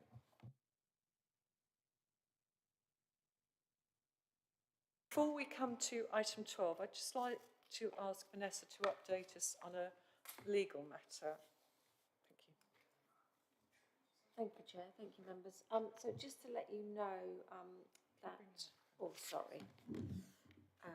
I was instructed to obtain a High Court injunction at Moor Drove, Histon, on the Travellers site where they had started to undertake development contrary to so we issued a temporary stop notice and they carried on, and yesterday we obtained the High Court injunction which prohibits carrying out any further operational development associated with the residence or use of the site, including but not limited to the importation of further hardcore, the further laying of hardcore, or the construction of hardstanding, and the introduced to the site caravans, mobile homes, or similar structures. That's in place until the 7th of October. When we'll go back for a further hearing, they are at liberty to apply to modify or discharge that order, but that is in place as of about 14, 16, 20 yesterday afternoon. That was it. Thank you very much. Thank you very much, Vanessa. That's a good update. Right, so moving to agenda item 12. Thank you, Phoebe. Right, so agenda item 12. Did you want to take us through that? Or, because just to be clear, we have been previously advised that if any items on this, which is appeals and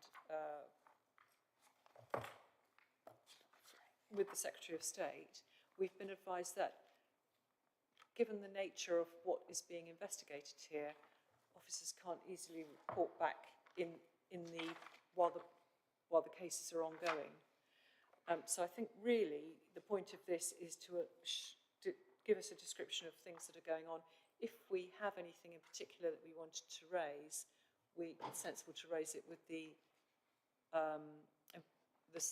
compliance officers directly. But Jane, did you want to give us an update or any comment? Or if there's any specific questions, I can take them away and then come back to you via email if that's easier. Thank you very much.